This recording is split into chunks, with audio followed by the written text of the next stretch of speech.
wrote me off, I ain't write them back. Nah. Follow me, but don't double tap. I ain't liking that.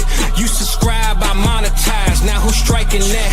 Wanna see the contract? Who got the rights to that? This my story. I spent my whole life on that. Time's up. Shador Sanders with the rollie in the armor. I could do this shit with my eyes closed. The main attraction don't come at me with no side show. I'm selling high, they wanna buy low.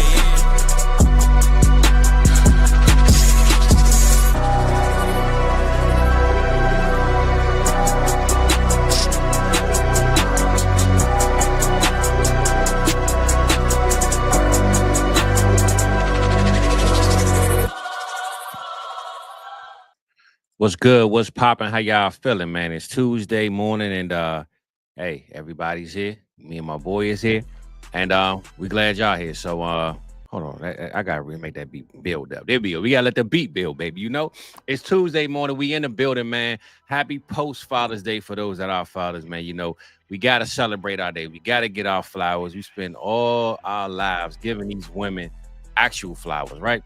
Let's just give ourselves some flowers, Dad. So if you're a real father, not you bums, you real ones, man, salute to you, man. I had a good time. My Father's Day.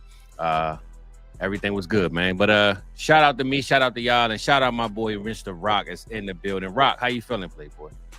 I am feeling really good. I'm really excited for this show. Could not wait for it. Put a lot of work into this one, so I'm excited to share it with the people. Yeah, my boy definitely always putting in that work, and I'm always here to assist and do what I got to do with him, man. So, again, man, we glad that y'all here. It's Tuesday morning, another day, June the 17th, I believe. And, Rob, man, it's almost middle of summer, bro. It's like time is flying, man. What's going on with the calendar, the big dog?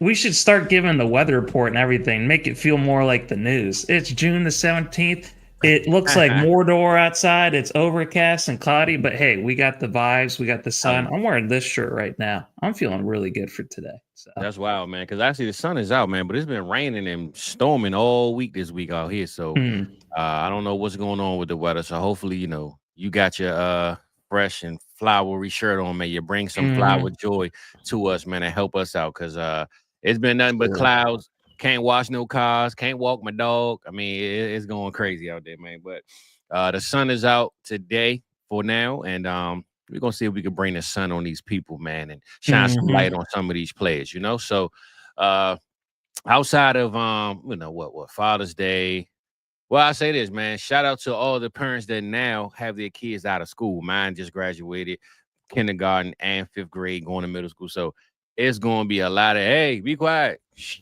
Be quiet, man. Hey, a hot pocket already. It's already about to happen, baby. You know what I'm saying? It's about to go down. It's gonna be a whole. So look, when y'all see my son come tweeting in right here and peeking like this, hey, I warned you, all right? You know, so that's just what it's gonna be for a minute, but it's all good, man, because ain't nothing like the family love. So for those that got trips and all that good stuff planned, man, let us know what y'all got going on for the summer. Hopefully we get this expo trip going on, because hey, that's what we want to do, man. That's like the one spot where we get to meet our brothers, ourselves, our friends, and all the other people that's in this space, and buy them chicken tenders, right? That's what I told my boy Thor I was going to do. Get him some chicken tender dinners, and that's what we're going to do, baby. So hopefully we get that done. That's the only trip I know for sure I got planned. Any summer things you got going on, Rock, that you could think of? No, it's just the expo. I might be going to Mexico in November, but since I just got back from Morocco, so I'm feeling really good right now. Still living off the vibes of that one. Yeah, that's good. Yeah, that's good, man. Well, hopefully we got some summer trips coming up for the people in the chat. Let us know what they got going on. But speaking of, like I said, the summer, man, it's a lot of not so much news in sports, right? It's like, man, this is the downtime, bro. I mean, the NBA Finals, so far, so good, bro. I know we ain't talked about it much, but every game so far, other than maybe the last two, have come down to like a buzzer beater, shot clock. The Pacers were up by like 11 points and then lost the lead and lost the big game. Rallies, yeah. Yeah, it's been a lot of like competition, right? I saw a guy, forgot his name, so I don't want to call him out, but before the series started, he was like, man, you know, it's the NBA's fault. It's Silver's fault, because we want to see superstars like LeBron, like Curry, like these guys in the championship. Well, I'm gonna be honest. We don't want to see that. That's the reason why the NBA is what it is, because we keep seeing the same players, the same stuff. Looking at OKC and Indiana ball out, bro. This is something that nobody, as a fan of recent NBA, would have expected to see. And to see them duel it out, man, it's always good to get new competition in the building. You don't want to keep seeing the same faces, same places every single time in the championship. Well, LeBron was in the East, bro, going to 8 championships in a row. I mean, it's like we knew in the East he was going to go, right? No matter what team, the Cleveland, Miami, it didn't matter. He was going to the championship, right? So to see what the NBA is doing now, I believe that they've raised the bar for what the product was and what we expected it to be. And I like to see it, man. A lot of these young guys getting shoe deals now. We got Halliburton getting his own song. What the hell? I mean, we got a lot of stuff going on, bro. And it's always good to get some fresh blood in the building. But I think ultimately your OKC Thunder, who you haven't cheered for in a while, they might end up winning this championship. And, maybe SGA is actually the greatest Oklahoma City Thunder of all time, man. So that would be wild. You know, every time, Fizz, I get one of those notifications about the game, I'm like, wow, that would have probably been a good game to watch. Oh well, I'll just ask Fizz about it. Yeah, I mean, I ain't gonna sit here act like I've been like locked in, die hard, watching them at all times, but I've kept up with what's going on, and especially like the scores and whatever. So, but I will say though, bro, kudos to the NBA for giving us a great show. Regardless of who wins, we've definitely enjoyed what's happened so far. So hopefully the NBA finds a way to find his way back. Kevin Durant said he's out of the Phoenix Suns. Get me a new job. Get me a new home. He's searching for somewhere to go. So, see, I got some lint right here, man. I'm linting. This ain't lint money, is it? I don't know, but I don't know what's going on. But I'm trying to get myself together, bro. So I thought that was my screen. I didn't know it was your face. I don't know what's going on, man. Clearly, my face is telling me shut the NBA up, man. So it is what it is. It was what it was. And I always got some on my belly button every day after work. Bro, hold up, bro. What the hell are you talking about right here on your belly buttons, man? I got lint in my belly button every time. We don't want to hear about your belly rings and all that, man. All right, what the hell?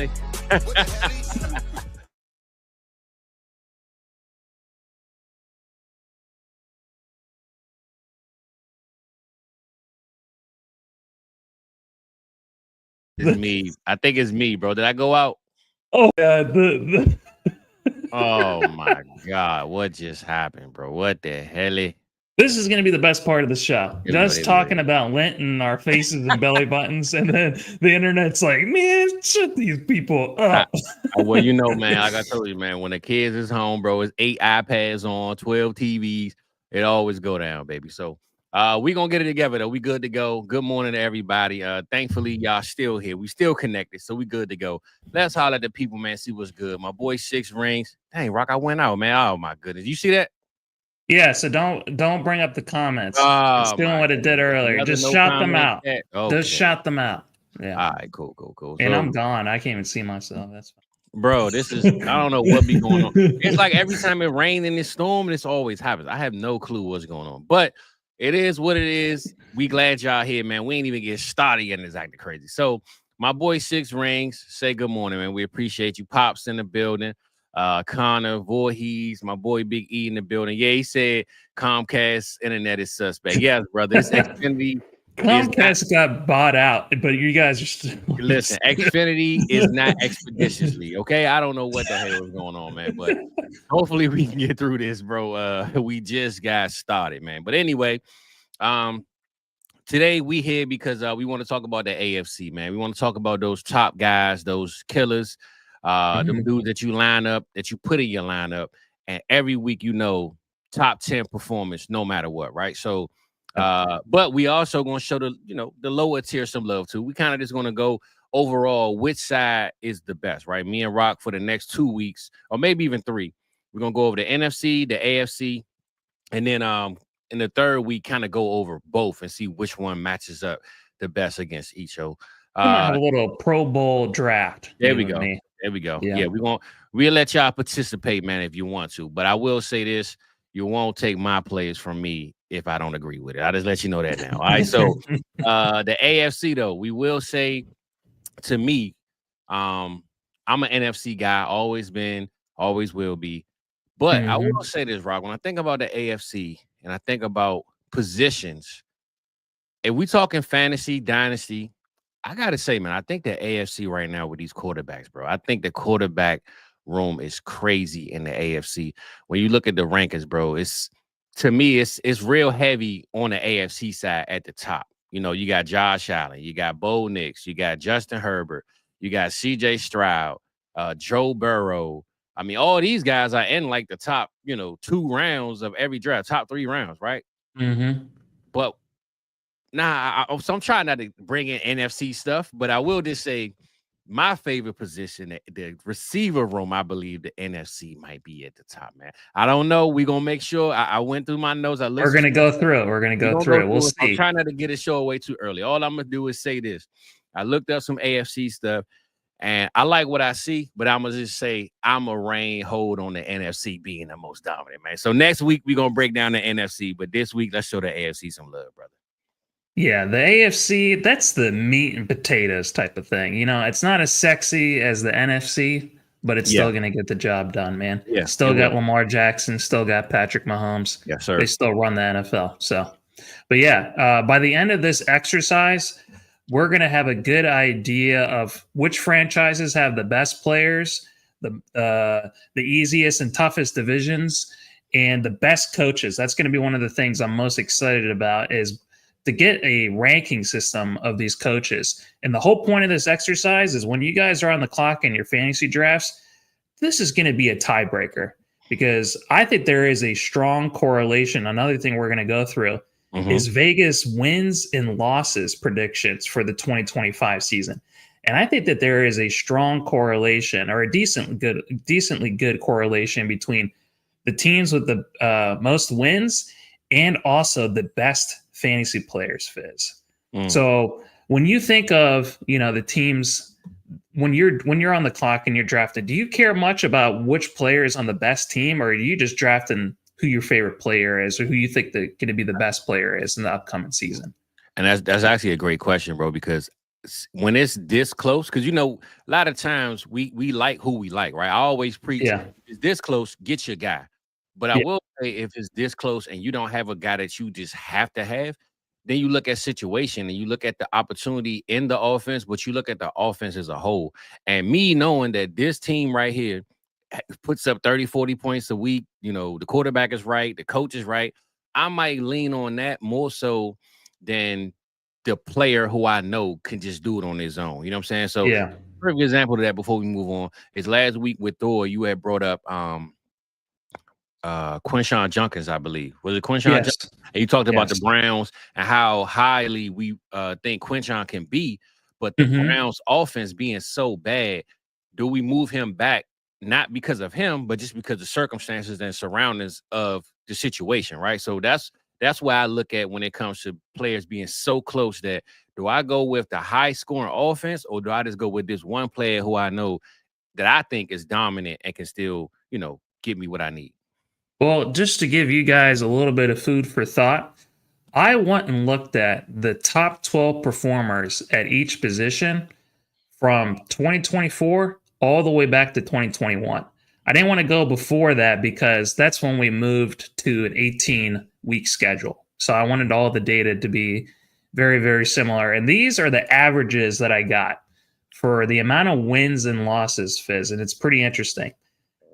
Quarterback was the highest by far. You know what the average win rate was for a quarterback in the top 12 the last, what is this, 4 or 5 years? No way. You're talking about NFL wins, right? 3. Yeah, all total NFL. I mean, you can go down. You could just go down the list of quarterbacks. Josh Allen, he wins at least 11, 12 games. You got Pat Mahomes always winning 11, 12 games. Lamar Jackson. I mean, you got these guys. So I'm gonna say the average for your take. I'm gonna give it 10 wins. I'm gonna say 10.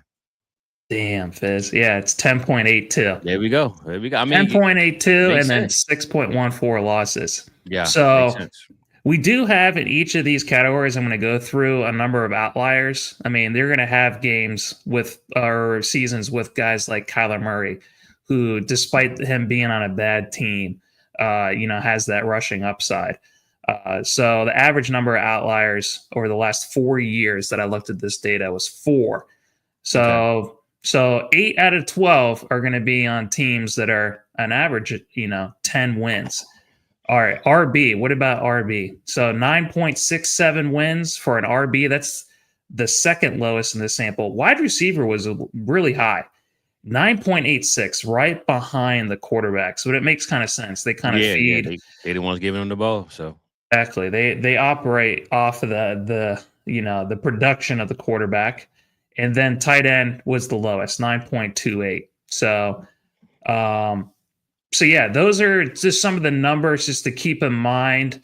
Basically, between 9 and 10 wins, Fizz, as we go through these Vegas odds and through each of these teams. So, where do you want to start first? Which division? Do you want to start in the AFC East? That's what I have at the top. Hold on, bro, because I'm just looking now. I don't see myself on the screen anymore. I do now. All right. Okay, hold on. Yeah, we're still good on YouTube. So I've had YouTube up. I'm on my YouTube right now. That's why I'm looking down to make sure I'm not tripping. All right, cool. I'm sorry. What was you saying, bro? Because I'm looking, trying to make sure I'm good, and I'm like, dang, hold on. Why am I not? How about we start this exercise? And I want to allot ourselves no more than 10 minutes each of these divisions, or else this is going to be a 2.5-hour show. So you want to start with the AFC East? Yeah, AFC East. You talking about for the wins? My fault, bro. I'm over here getting my life together. Hold on. Okay, it's all good.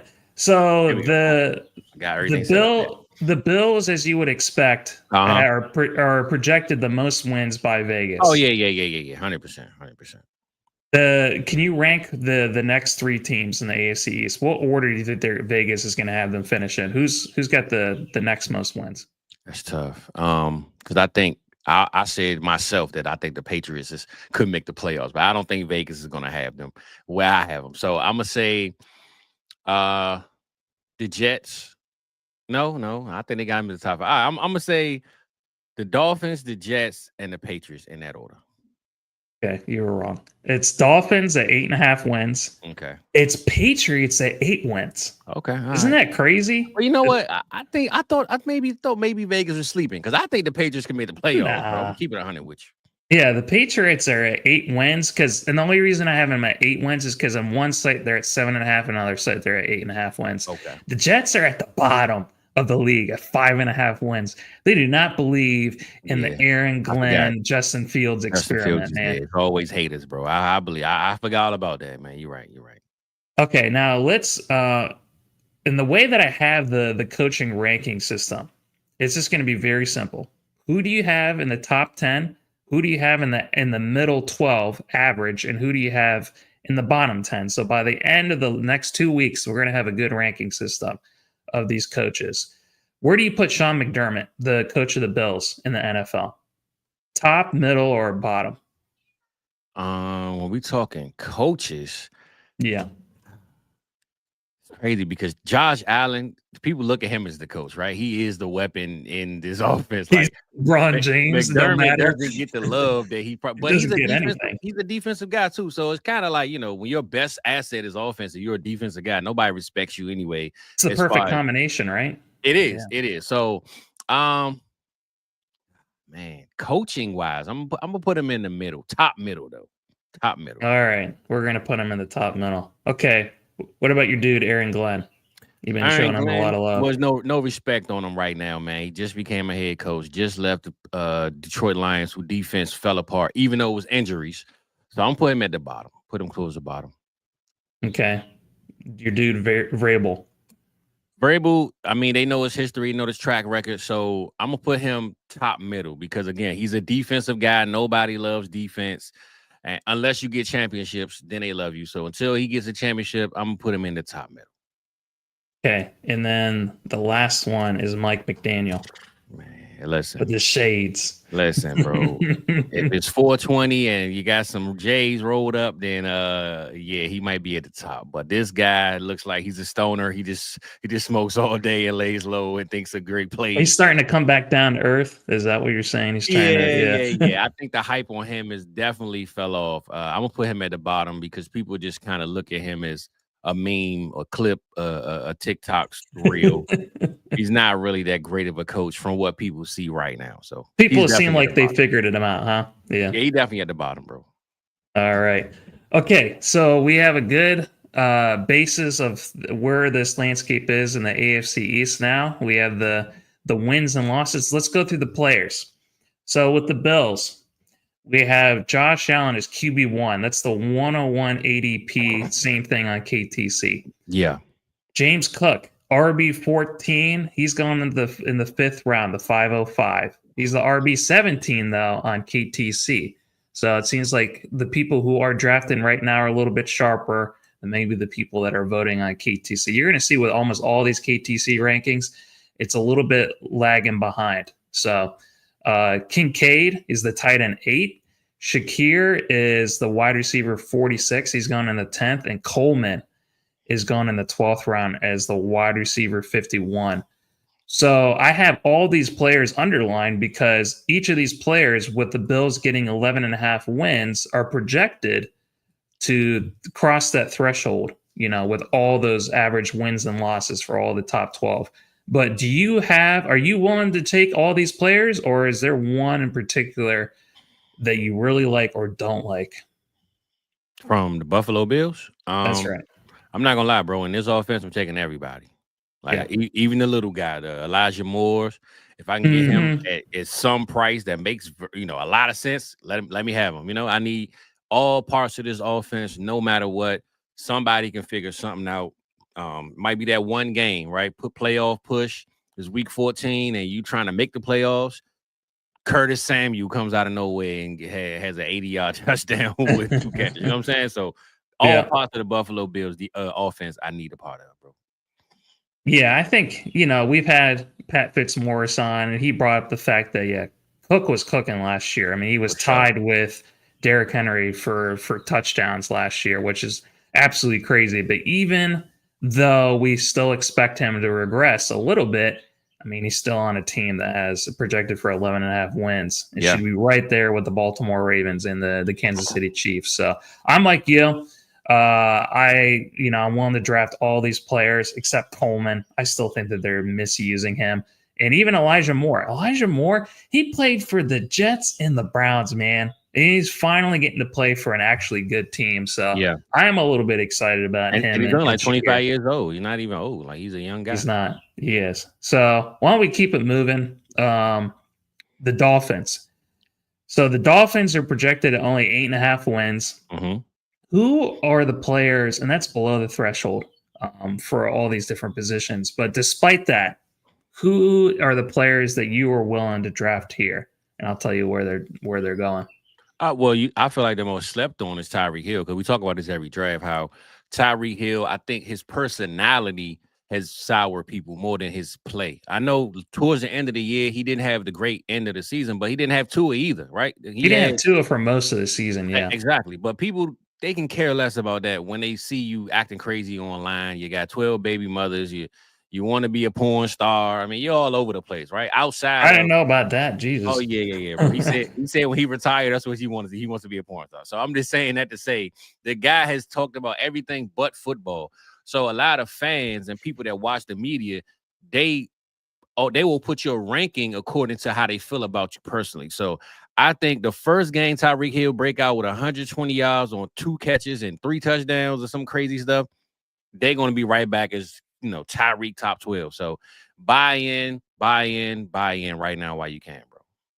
Oh, man. I'm not going to lie, Fizz. I mean, Tyreek has been like my favorite wide receiver over like the last 8 years, however long he's been in the NFL. But seeing over the last 12 months, and then now you just tell me, he wants to be a porn star now. I don't know, man. It just kind of feels like, man, this guy's head is not in the game. Is he just one of those people? It doesn't matter. he can just Sunday morning he just wakes up and is just ready to play, and it doesn't matter what the hell he's got going on in his life. I say this to kind of combat that. I think it's the coach.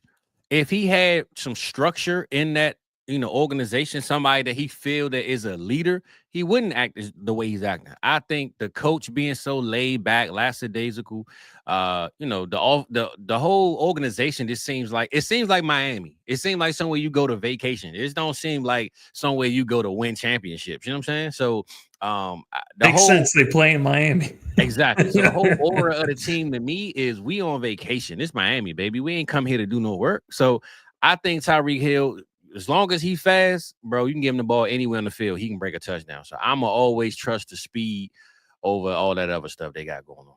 So Tyreek, he's the wide receiver 33. He's going in the 8th round. Isn't that crazy? He's the 801. Here's some of the other ADPs. Waddle, wide receiver 29. He's gone in the 707. Tua, and with Waddle, he should probably be gone. Maybe, even though I'm not the biggest Waddle guy, I don't really like him at all. If Tyreek gets shipped off or he just continues to be nuts, we should be bumping up Waddle a little bit higher. Tua is the QB 24. He's gone at the 803. And then Jonnu Smith, because of his season last year, tight end 13 in the 11th round, 1103. But the guy that I think is the must-own player in this draft is Devon Achane. Devon Achane as the RB5 to 305. I mean, even when Tua went down last year, it was all Achane. They just used him for everything. The only thing that I'm a little bit worried about is they did not really address that offensive line. They had their best offensive lineman retire last year. So it's just their offensive line just seems like it's even worse than it was last year. And it was bad last year. So that's the only thing I really worry about with Devon Achane. He's the only player I think I would be willing to draft at his ADP. So that's how I feel about the Dolphins. Well, I say this about the Dolphins before we finish. So I just noticed this, right? Every time I just saw this on my phone. Every time I mute my mic, I go off the screen. So I learned that I got to twist this and twist that. Bro, listen, one thing I will say, your boy over here figuring out all the tools, baby. I feel like Bob the Builder right now. Maybe we should ask the audience to say a prayer for us to bind back the evil one from this show. Well, I just figured it out. Every time I mute my thing, I go out. But if I change how we look like this and then bring it back, then it kicks back in. So it's like a reset. So I know I got the controls down. We locked in. But I will say this before I had to bring it up. To me, how do you really feel about Achane, bro? Because I'm a little nervous about where he's going, bro. I think to me, I love him. I mean, I love him as a talent. To me, that I'm scared, man. I'm scared. No, because he can win, and as a rusher and as an elite pass catcher as well. And he's so fast. Yeah. Like his change of direction, him being able to navigate the line, him being able to bounce to the outside, and also even as a college prospect, he was so good just being able to run up the middle. This guy can literally do it all. The only thing that you worry about with him is durability because, just with his size and just the way he plays the game. But he survived most of last year, and they just leaned on him so heavily last year. So that's the only thing I worry about. It's worth the risk to me, though. So that's how I feel about Adrian. I just look at where he goes sometime in drafts, and I'm like, man, I like a receiver that was right there. I don't know if I could have took it, but those that take him and reap the benefits of those big games that he gives you, all power to you, man. I'm just a little nervous about where he's going for me. And Rob, before we do this, hold on, let me see something. Yeah. You didn't hear me, right? No, I didn't hear you. Yeah, so I could just mute it right here. I don't even got to do it on the screen. So we good to go. I just had to. We got improvised, baby. You know how we do, man. We when the pipe's leaking, we just put some tape on it until we figure it out later. So we good to go. And just real quick too. So I just pulled up my stats from last year. He averaged when I did these rankings, he was at 17.3 points per game. That was top 12 in the league. 16.3% target share. That was top 6. I mean, he he was so good He was. last year. He It's was. just He was. whether or not he can replicate it, and I still am worried a little bit about that offensive line. So, But I'm gonna combat that though, Rob. But we gonna move on. But there's a lot of that because Tua wasn't on the field and he had a quarterback there that just wanted to get the ball out of his hand real quick. Because if Tua was on the field, he could be throwing it more. Right. You know what I'm saying? Tua's throwing it more downfield, right? He's making bigger plays. If I got who was the quarterback they had? My boy Snoop. What's his real name? Rob? Snoop Connor. Oh, no. Tyler Huntley. Yeah, Tyler Huntley. Tyler Huntley.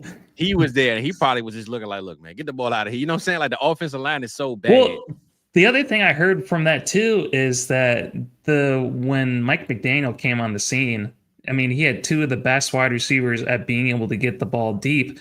But then with the NFL over the last couple of seasons, really adapting with the too high shell and stopping all those deep balls.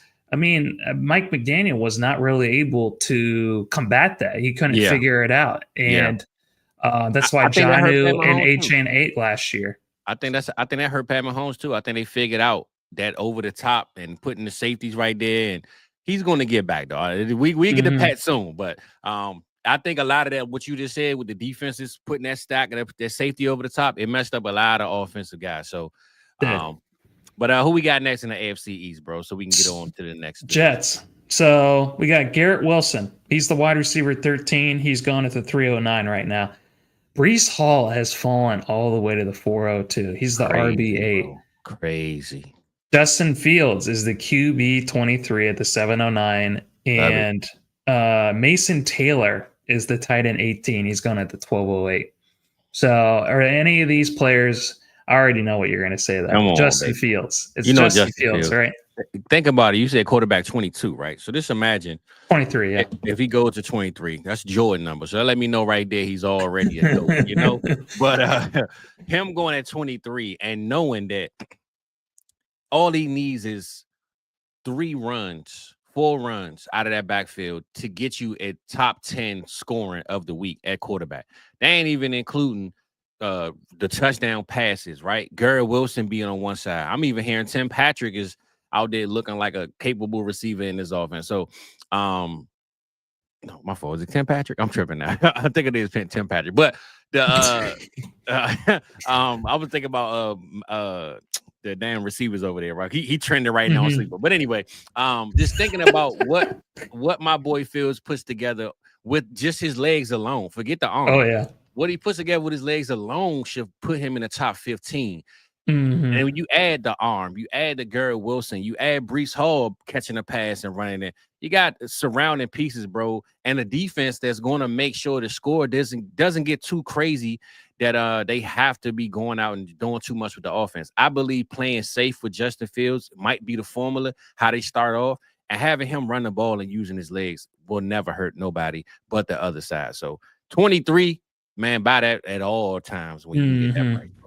So when I was going through these past years of top 12 quarterbacks, I completely forgot that Justin Fields was the QB5. You top 5 for sure. He was the QB5 in 2022. You know how many wins the Chicago Bears had that year? They had like 3 or 4 or something. That's exactly right. They had 3 wins. I follow my boy Fields. Come on, Rock, man. Him and Sam Howell. I don't want to talk about Sam Howell, but thanks to Sam Howell, we got Jaden Daniels. But they're the only 2 QBs that I found that were anywhere. They completely screwed up the outliers because with Fields having 3 wins and Howell having 4 wins, almost every other quarterback had 8 or 9 wins or more than that. So. I just completely forgot about his time in Chicago that he was actually that good. So, but Justin Fields, I'm like you. He's the only guy I'd probably be willing to draft at ADP here just to see what happens. So, all right, you want to move on to the New England Patriots? We have the QB9 in startups right now in Drake May. We have Travion Henderson. Who's going as the RB10 at the 409. Kyle Williams is the wide receiver 62. He's going at the 13-12.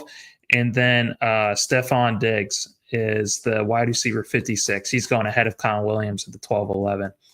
So 8 wins. Mike Vrabel's first year. what are we thinking is going to happen with the Patriots next year? I mean, you have them. Do you have them in the playoffs? I can't remember. As a 7th seed, it's possible. I say that. Yeah. I believe it's possible that they could win, unless we get 3 teams out of NFC North, and then 4, because that AFC West, man, is crazy, right? You got the Chargers, the Broncos, the Chiefs. So it might be hard for the Patriots to actually make it, but I believe they can get 8 or 9 wins 100% though. I just pulled. I had right below our playoff predictions. So you got the Patriots in there. Yeah, I snuck them in there, man. Shout out to the Patriots, man. But shout out my boy 6 Rings. I know he feeling a little good about that, but they will get smoked on round 1 of the playoffs if they make it. But me personally, I think Vrabel, man, I always preach the coaching, and I just think he's going to bring that energy that they haven't had maybe in a year or so. Because even Bills last year, they kind of was just like, yeah, it's time to wrap this up. You know what I'm saying? I think having Drake May there and spending all that money on defense, and finally, if Stephon Diggs can, leave the crystal light alone, and oh my God, that pink lemonade, bopping strawberry pack, or whatever he got going on, we can get rid of that and have Stephon Diggs be the athlete that I know he is and stay focused on the field. I believe that next level of Drake May is what we're gonna see this year. So, me personally, I'm giving them 8 to 9 games, and they can make the playoffs, man, if any injuries happen to one of those big guys in the other divisions. I'm right there with you. That'd be crazy if we get 2 teams. Actually, I mean, that's 3 teams that are at 8 wins or more. We could potentially have 3 teams in the AFC East that make the playoffs next year, which would be kind of wild. So Dolphins stink, man. Dolphins stink. We putting the Patriots over the Dolphins, man. They stink, man. All right. But I just say this to harp on the players, the AFC. I mean, the Patriots. I think Drake May is where he should be. I think he still has time to prove where he's at. And I know we had Pat Fitzmaurice on a couple weeks ago, and he had him at like 700 yards rushing. I don't know if he'll reach that, but I will say I believe having his OC back. The guy can't be a head coach, but he can definitely coach some quarterbacks in New England, right? So. Got McDaniel. It was not McDaniel. It's Josh McDaniels. Yeah, you know what? I'm thinking about my boy in Miami. This damn AFC. Mike McDaniels. There we go. All right, cool. We got Josh. Yes, Josh McDaniel. You're right. Josh McDaniel, we know, is the worst head coach, probably not of all time, but he damn sure took Tim Tebow in the first round, and that's all I needed to see. So I'm over him as a head coach, but an OC. I think he can get it right, man. I think he's a player's coach. He seems like one of those young, happy-go-lucky guys that kind of fit in with what's going on. He's not too outdated with the NFL and the scheme. So him having Drake May, kind of coaching him up, putting a guy like Stephon Diggs around. I think Drake May, what I'm trying to say is Drake May is where he should be in ADP. I think Diggs is where he should be right now, but I believe if we did a redraft after week 3 and he's actually healthy and plays 1, 2, 3 weeks, I think you'll boost the Stephon Diggs up because he's going to go out there. I remember last year when Stephon Diggs was getting slept on, and as soon as he got to Houston, he had like 4 touchdowns in like 3 weeks, and everybody was like, "Oh, he don't have a lot of yards, but he damn sure scoring a lot of points." So, if Diggs is who he's supposed to be, he will be rising in our ADPs, and I think Drake May is where he is. It's just the run game for me. I don't know where to put that at in particular, but overall, I like the offense though. And my favorite player that plays for the Patriots is even on this list. He's not even top 156. That's your dude, Hunter Henry. Yeah, so that makes him an ultimate sleeper. So make sure that you're drafting him. All right, let's move on to the best division in the NFL. That's the AFC North. So Baltimore is tied, with the Chiefs and with the Bills at 11.5 wins. That's their coach is John Harbaugh. The Steelers are projected 8.5 wins. It seems like they're projected that every year with Mike Tomlin. The Bengals, 9.5 wins with Zach Taylor. And then the Browns at the very bottom, 5.5 wins. Kevin Stefanski is their head coach. So let's rank these coaches real quick. Yeah. Where do you put Harbaugh at? Top tier, middle, or bottom? I'll just say this for the respect of the Harbaugh bloodline, he's got to be number 1, bro. He got to be number 1. He's that dude. He's been there long enough. He's number one. I absolutely love hearing that. What about Mike Tomlin? Still one of our favorite coaches, but has he kind of lost a little bit of his luster? I think I'm gonna put him at 2 because he's earned it, but I think he's losing it because of what's been put around him. I don't think it's him as a coach. I think having guys like Arthur Smith run your offense, having Aaron Rodgers hold you hostage for 3 months, and not, I mean, it's just so many circumstances around him that's kind of losing a little bit of that aura that he holds as Mike Tomlin, the guy that we know is, But if he's the coach, doesn't he have some say in that? I mean, is he creating the environment that's kind of leading to his downfall? I don't think so, Rock. Because if you look at Mike Tomlin, he does not throw me off as a guy that would let Aaron Rodgers hold him hostage. A guy that would not come in with a quarterback in mind. He seems like he knows what he wants. And there's no way you're going to tell me that if he called the shot, that they wouldn't have no quarterback for the last 3 months and not drafted one, right? Shador Sanders fell to the 5th round. You mean tell me, of all people, Mike Tomlin wouldn't have took Shador Sanders and just let him sit in the 4th round, 3rd round? I don't think so, man. I think Mike Tomlin is the face, but the people behind him are the ones calling the shot. Maybe the one of the interviews that he sabotaged was Pittsburgh, so who knows? Hey, look, the Giants ain't put their tape on yet. We still ain't seen that, right? So we know that one for sure. Yeah, because the Browns were willing to sue the New York Giants for letting that one out. So we know that was one of the ones he sabotaged. All right, what about the Bengals? 9.5 wins. Zach Taylor, where do you put him at?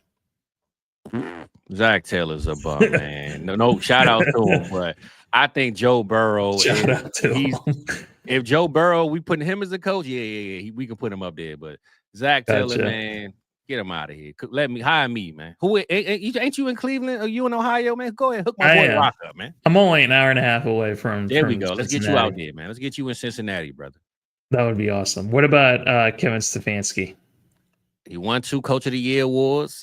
He seems to know what he's doing with the quarterbacks. He's a quarterback guru, is what I guess they kind of call him.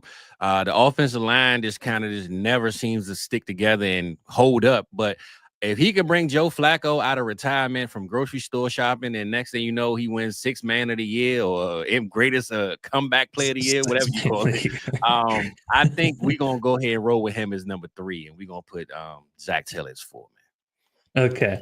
So with the number 3, you're not meaning 3 overall. I'm talking about in the whole NFL. Oh, top, my bad. I forgot. Average and lower. We talking about the whole AFC. My bad. In their division, he's 3. But if we talking, damn, I gotta go. So I'm gonna be quick with it. Zach Taylor definitely at the bottom. Mike Tomlin, I'm gonna put him top tier, the 2nd tier. He's at the top up there with the same guys. McDermott and Vrabel. Okay. Yeah, I'm gonna put him there respectfully. Harbaugh is definitely in the top 10, bro. 100%, no questions asked. If we doing it by like dynasty rankings, he's definitely top 12. Like he's a starting coach if we were doing a lineup. You know what I'm saying? So Harbaugh is there. Mike Tomlin is definitely in that 2nd tier, and that 3rd tier. I want Stefanski in the average tier. He's above average though, but I want to say. But is he top 10? That's the thing. He's not top 10. He's not top 10. All right. Because by the end of this exercise, the whole NFL, we're going to have all the rankings. Okay. So right now, we only have Harbaugh in the top tier so far. Yeah, for sure. We got 4 guys in the average tier. We got 3 guys in the bottom tier. Let's go through some of these players. So but I say this, Stefanski has a shot if he hits right on a quarterback. Once he gets a quarterback, he might can raise. But right now, since he's a Brown and we don't like them anyway, he's definitely not going to be there. For being a quarterback whisperer, they've started a lot of quarterbacks. So they've started the most actually since they came back in the 40. All right. The Ravens, 11.5 wins. All these players are underlined because all of them reached that threshold of over 10 wins at all the different positions. Okay. So we got Lamar at QB3, 103. We got Henry at the 512, RB 17. That might be one of the most egregious values you can get. Flowers at the wide receiver 22. He's the 603. Andrews is the tight end 9 at the 904. You know how many times he's been a top 12 tight end? Almost every year of his entire career, all except I think 1. And that 1, he was still a tight end 24. And then Isaiah Likely finally broke out into the top 24 last year. He's the tight end 14, the 1105. I saw him as the tight end 9 on KTC, which is absolutely crazy. So, who are you drafting besides Lamar on this Ravens team? Is there anyone else that you're drafting? Well, I'll tell you who I'm not drafting, and it's Isaiah Likely. He's going way too high for me. I like guys like Evan Ingram, a lot of guys that are after him that I'm definitely putting ahead of him. So, me personally, I don't want no parts of Likely. He's going way too high for me in my rankings, and they're flipped on startup and KTC. So Andrews is the tight end 9 in ADP. Likely is the tight end 9 in KTC. Andrews is the tight end 13 on KTC, and then Likely is the tight end 14 on startups. So basically, they're reversed on whether it's real life or whether it's KTC. And it makes no damn sense to me what KTC is doing right there. And then they got DeAndre Hopkins, who I think takes even more catches away from Likely. Because as long as Andrews on the field, Likely doesn't seem to get enough work. It's only when Andrews isn't on the field when he gets all the work. So them adding another receiver and re-signing Bateman to a bigger contract, I just don't see how they implement Likely where I think he would be if Andrews wasn't on the team. Now, to get rid of Andrews, it was up for Likely. Me personally, I just don't see it unless it's an injury or, something happens. So Likely it just goes too high for me, bro. I'm good on him. And you just brought up a name that it didn't even cross in my top 13 rounds. You know where Bateman is going? He's going very late, bro. He's probably, let me see, because we go 13 rounds sometimes and he doesn't even go then. So he has to be like 15 or 16. He's going in the 14th round. Okay. He's the 1409. And he just got paid more money. So clearly that the team plans on using him. Yeah. So he might be Lamar, Henry, Andrews, and Bateman probably are my favorite guys to target from this offense. And Bateman was like running highly efficient, last year. You keep seeing on Twitter, they'll be like Jamar Chase, Malik Neighbors, and then at number 4, it'll be like Rashad Bateman and whatever stat that they're trying to pilfer. So, all right, let's go to the Steelers. 8.5 wins. We have Caleb Johnson at RB19. It's the 610 ADP. Metcalf is the wide receiver 28. He's going in the 706, and then Freiermuth is the tight end 19, the 1212. This is one of the few teams that only had 3 players in the top 156 Fizz.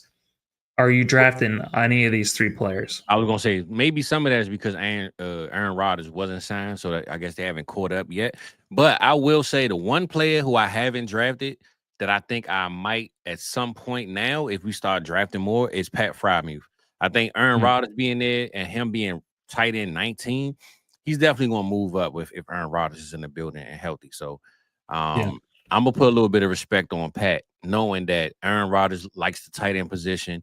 And whatever options do we have other than DK Metcalf? I'm not sure if this is even real, but I heard a story that the Pittsburgh Steelers are checking into Alan Lazard now just to help out my boy Aaron Rodgers. So, you know what I'm saying? The Lizard King still lives. Yeah, it is. That's what crazy. It is. Unfortunately, just to let y'all know, I can't pull up the chat right now, but I do see my boy Six Ring said Rock gonna be sad when Aaron Rodgers make the sour face and cooks up the Ravens twice this year. So we gonna see about that one, Six, because I know for sure Pittsburgh can beat the Ravens. We know it can happen, but it's gonna be a fluke win that should have never happened anyway. We all know that it ain't gonna be a real win. And special shout out to our dude Schumer. That's what made me look. Yeah. Who Mike says does not watch content. Well, he watches our content. Hey, listen, Mike, I will say we appreciate Schumer and checked us out 3-4 times this year, bro. So shout out to you. That might be the most he's ever watched in this whole season. So we appreciate you, my boy, for coming through. And Alan Coon in the building. We appreciate you, Ridge. You made it, my boy. So but yeah, to the Pittsburgh Steelers, though, Pat Freiermuth is probably the one guy I could say that he's underdrafted, and I think he can move up, knowing that Aaron Rodgers doesn't have many other options, and he likes the tight end position. I don't mind Metcalf and this is the reason why. For all the hate that Rodgers got last year, he supported not one, he supported two top 12 wide receivers. And I didn't even last know year. Garrett Wilson was that good. I slept on that. I was like, damn, he with it. I think it was and I thought it was towards the end, but it's actually happened early. So you're right, man. Aaron Rodgers ain't just showing up to not play ball. We all know that. So yeah, they're all making fun of him on Twitter. They are pretty funny, but yeah, he's gonna go out there. He's gonna produce. So just like the GOAT Tom Brady, he doesn't go out there just to shit his pants. Yeah, so, he ain't playing around. All right, the Bengals. We got Jamar Chase, wide receiver 104. He's the highest non-QB that's gone in startups. You got Joe Burrow right after him, QB 4, 105. And then you got T. Higgins, wide receiver 18. He's going at the 410. And then you got Chase Brown, the RB 16. I was ahead of that 510 ADP. My bad. I forgot. I made this graphic, didn't even put it up. My bad. Go ahead. You didn't want to take down the screen. Also, that is a fire-ass graphic. Can we get some likes and some love for Fizz and all the hard work that he put? These are the best damn freaking graphics. Bro, I'm so mad that I forgot about it because I was trying to make sure we didn't lose connection. My fault on that. But yeah, I put in, made that this morning. Forgot all about it, bro. Man, you're gonna get hired to like the NFL Network or some shit pretty soon, man. If you keep making these fire ass graphics, like we need some Fizz, some intros and shit like that on the. There we go, baby. But yeah, so who are you drafting from the Bengals? You got 4 players that are going in the top 156. Well, one thing for sure, 2 things for certain, man. I always throw a lot of shade on the guy, and he's standing beside the guy with shades on. Jamar Chase is clearly the receiver 1. No knock on him. I'm always staying on CD Lamb being my receiver 1, but you got to show respect where respect is due. And I just feel like, me personally, even if he's not the receiver 1 to you, he's receiver 1 because of the opportunity of his team. The defense is horrible, right? They got to put up 50 points a game. That might be without their 2 best defensive players. Exactly, right? So even if you don't think he's receiver 1, just the situation around him makes him receiver 1 because they have to score 30, 40 points to keep up with anybody in this league. So Jamar Chase, clear 101 if you're going to draft him. Me personally, I'm going to just trade back a little bit. But T. Higgins, I mean, you can't go wrong with anybody on this team, bro. On offense, I mean, even Mike Gesicki, bro. I don't know where he's ranked at because I haven't looked at his numbers or whatsoever because he's a guy I haven't been drafting. Mike Gesicki, yeah. Hey, the guy can do a Milli Vanilli gritty, right? We're gonna call it the Milli Vanilli. Oh my god, yeah, it's it ain't good, man, but it's okay. You know what I'm saying? He's gone in the 18th round. He's the tight end 32. So. Okay, dang, 32 ain't but 32 teams, right? Hey, he's at the bottom, so I guess. Right, well, I say this. That's because of teams like the Ravens, I guess, that have 2 top 10 tight ends. But he had a solid season last year, man. People forget that Gesicki wasn't for a tight end, bro. He wasn't bad, and also he is the 3rd or 4th fiddle in his offense. But again, if you're going to have an offense to bet on, who's throwing the ball to all the pass catchers, I want all parts of this offense. So. I'm taking everybody, right? Anybody I can get on everybody. Team. Only thing I will say to combat what I'm saying, I'm taking them, but I'm taking them at my face value because I think guys like Chase Brown are a little too high for me. I don't think either of us are going to be getting Chase Brown where he's going. I think he's kind of a one. I think he's kind of a 1-year wonder, man. I want him, but I don't want him where he's going currently. That's what I'm trying to say. So, yeah, that means we don't. That means we don't want him. Yeah, true. Well, long story short, we want them, but we won't get them because y'all gonna take them before us. So that's we wish you the very best. That's how it goes. For sure. Yeah, exactly. And for me, yeah, it's the wide receivers very easily. When Higgins was healthy, he was so damn good last year. That's the reason why I thought he was a must-buy last year. Yeah. And then, Joe Burrow, even though they projected 9.5 wins, I still feel more than comfortable getting Joe Burrow in this offense. All right, let's finish it off with here we go. Adam and Evie's team, the Cleveland Browns. Hey, bro, you know what's so crazy? I thought you were about to say Adam and Eve. I'm about to say, huh? What the hell? Adam and Evie's team. That's the Browns. Most of my friends, they have this, this dark part of their life, and it's the Browns. It's just all the sadness that comes with it. It's just, we need to, when you have a Browns fan in your life, show them some love, show them some respect, and just try to take care of them. So They teach you what love is really about unconditionally. I don't know where that all came from. Yeah, I've lived from. I feel bad for every Brown fan in the world right now. What the hell? I'm from Cleveland. I've grown up with them my entire life, and yeah, there's nothing like it. So show them some love. I'm just thinking of those commercials with Sarah McLachlan Man, and the animals. Dirty, man. You did them dirty, man. It's true. All right. Quinshon Judkins is the RB12. He's going at the 503. Mm-hmm. Jerry Jeudy, wide receiver 35, 805 ADP. Shador Sanders snuck in, Fizz. He's the QB 31. He's going at the 1302. And David Njoku is the tight end 12. He's going at the 1009. So outside Shador Sanders, who you drafting from this? Well, I'm glad you said that, brother, because you know I'm taking Shador. But I will say, I believe all these guys are buyable, right? For the price that you're getting. Like Njoku, he's going at 12. He could finish at 5 if Flacco was there and he gets a connection with Shador. I believe everybody on this list has a way to rise up if they can figure out how to stay healthy at the offensive line. So I believe all these players are valuable at their price, and they all have a chance to rise up. What was Jerry Jeudy again? Wide receiver 35. He's going at the 805. I was about to say, especially Jerry Jeudy, bro. I think he doesn't have any competition. Nobody's around him to threaten his job or his livelihood at the position.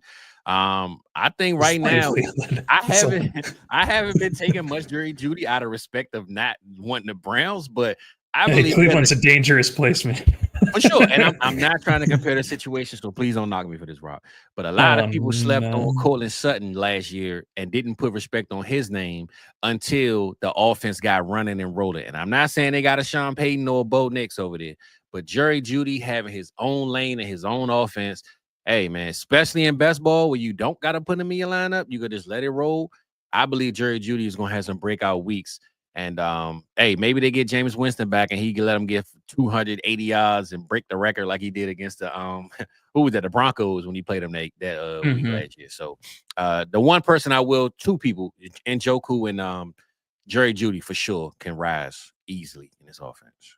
That made me think of that meme where it's like, hey, we have an army. It's like, well, we have a hawk. And I can only imagine, like, hey, we have Bo Nix. Hey, we have Joe Flacco. So. We got Shador, baby. We got Shador, baby. I'm never going to draft Jerry Jeudy. He's on my do not draft list. I can't stand that guy. I know he broke out last year as a top 12 wide receiver, but no. He's never going to ever be on any of my rosters. Quinshon, I think he could do good if he gets all the goal line opportunities and they're in the end zone a decent amount. But how many times they gonna get there, right? And also, too, like we know them for their defense, but their defense was just they couldn't do a whole hell of a lot because their offense was so bad last year. So if the offense is really bad, a defense can only do so much. I hope that doesn't happen again this year. Outside Njoku, who is also my favorite on this list, it's going to be Dylan Sampson, who is not in the top 156 players. I think he's going to the 14th round. So we talked about that with Thor. Great show, by the way, when we had with Thor. Make sure you guys go check it out if you haven't seen it yet. All right, AFC South. Let's keep it moving. We're an hour into the show. For sure. I will say this, though, bro. Before you get into the AFC South, first of all, we want to appreciate everybody that's here, man. We love that y'all always tapped into us. Make sure you hit that subscribe button. You know, we're trying to win a quest of 500, and that ain't even the limit. The sky, we just trying to reach 5. Once we reach 5, we going for 1,500, baby. That's how I'm going off the break. But we trying to hit that 500. So anybody that's here that's not subscribed already, please hit that subscribe button. If you're watching us on other platforms, X or Twitch or wherever you're at, make sure you slide over here on YouTube, man. And we appreciate the viewership and them good old subscribe. So Rob, finish cooking, brother. I just had to remind the people, man. I was gonna play the intermission video, but I ain't want to mess. Why don't we play that? Because we're at 58 minutes. It was a good time to take a little break. Yeah. Halftime, baby. So look, just a reminder, just in case my voice being boring, saying hit the subscribe button. Get a little bit of tunes in with it. So we'll be right back with the rest of the AFC and cook up, baby. Welcome to South Harmon. We glad you here today.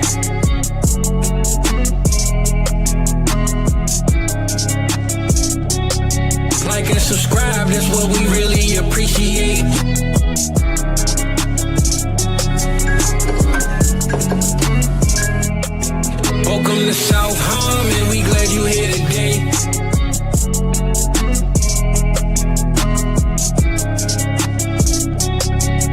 and subscribe, that's what we really appreciate.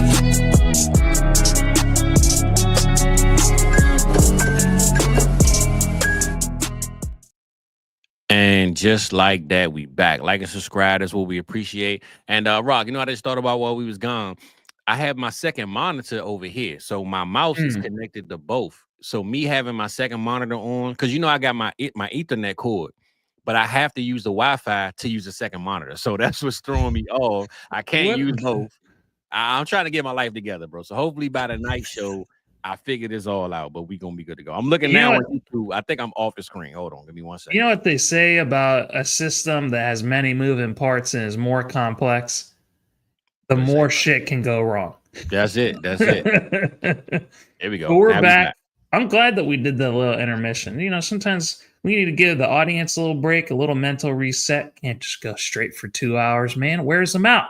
There we go. Well, we did that. I saw Mom say I was a ghost. Yeah, I gotta click the thing and then come back. So we good though. I think I'm good to go.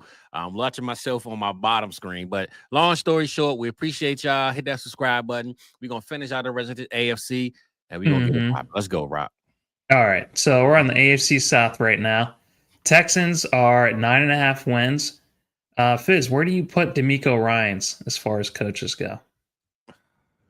Again, another defensive ghost, bro. It's like the defense never gets love where it should be unless you've been around for a long time. You have a Super Bowl ring, but I think DeMeco still kind of being fairly new. We respect him as a player. We respect him as a coach. I don't know where he's ranked with the other coaches, so I'm gonna put him right now. That playoffs with Stroud every year. I was about to say I'm gonna put him right now in the middle, and I'm put him in the middle because.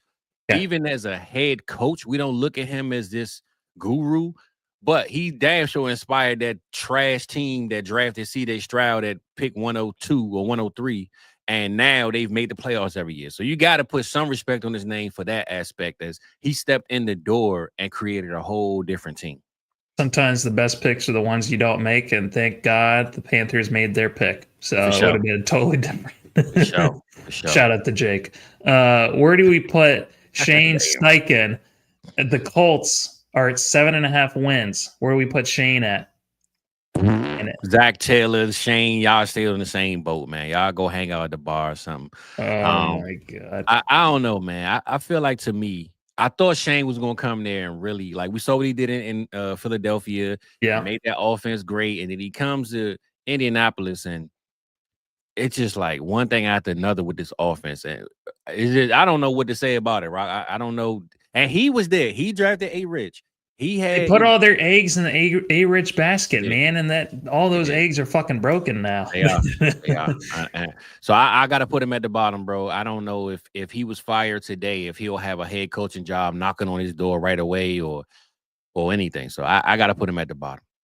With how long these coaches play, just participate in the NFL, have jobs in the NFL, I wouldn't be surprised if he goes back into the OC route for a few years and then gets another opportunity later on. But it just goes to show how important it is that you get the right QB, man.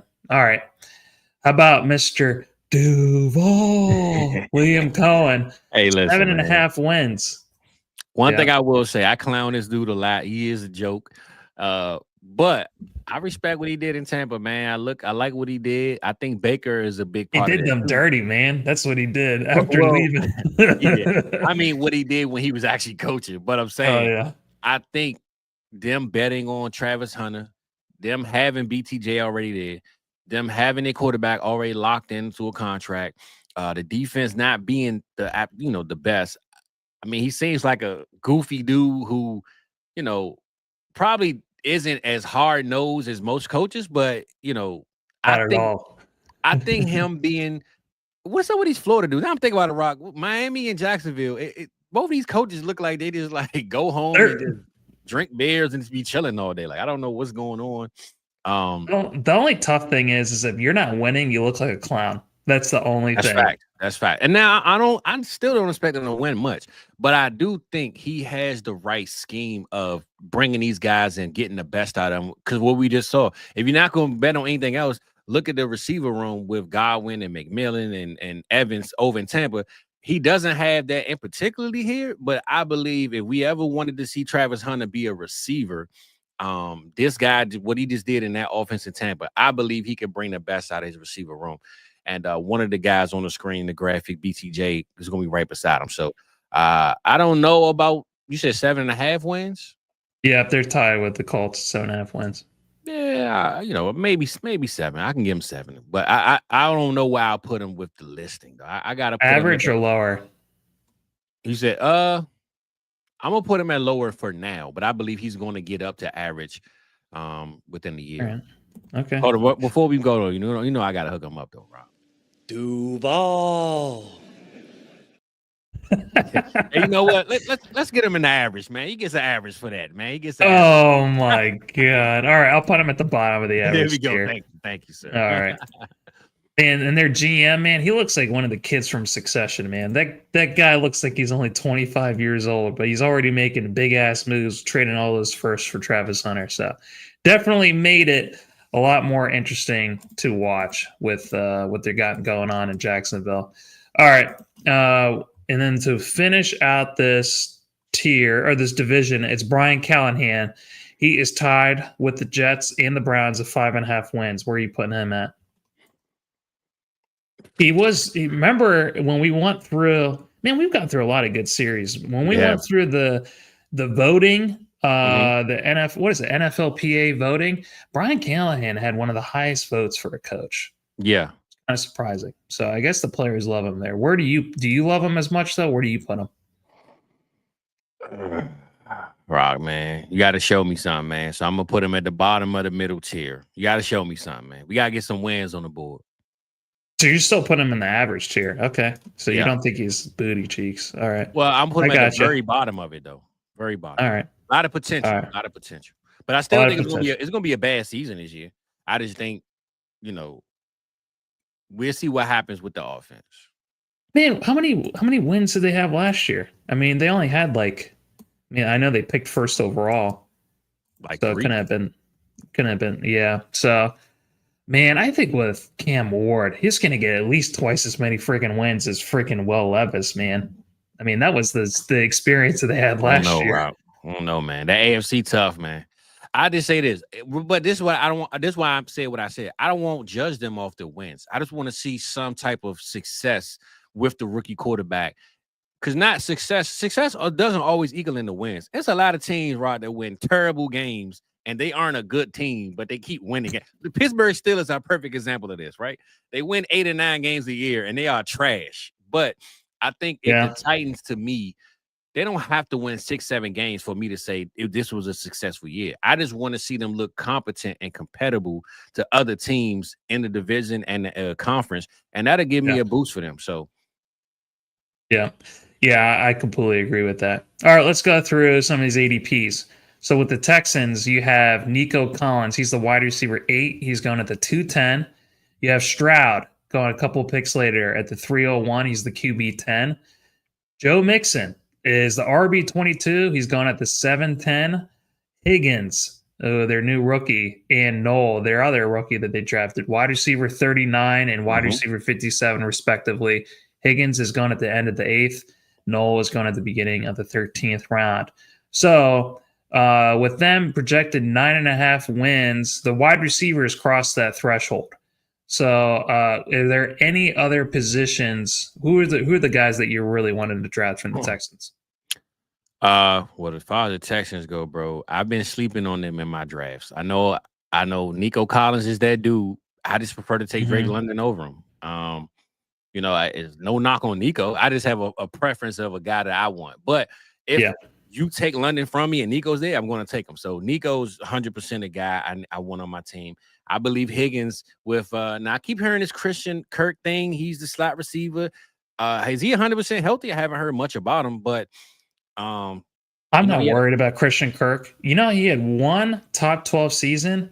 You know what the average of all of his other seasons are? He's like the wide receiver 40 to 50. He's had one freaking good year.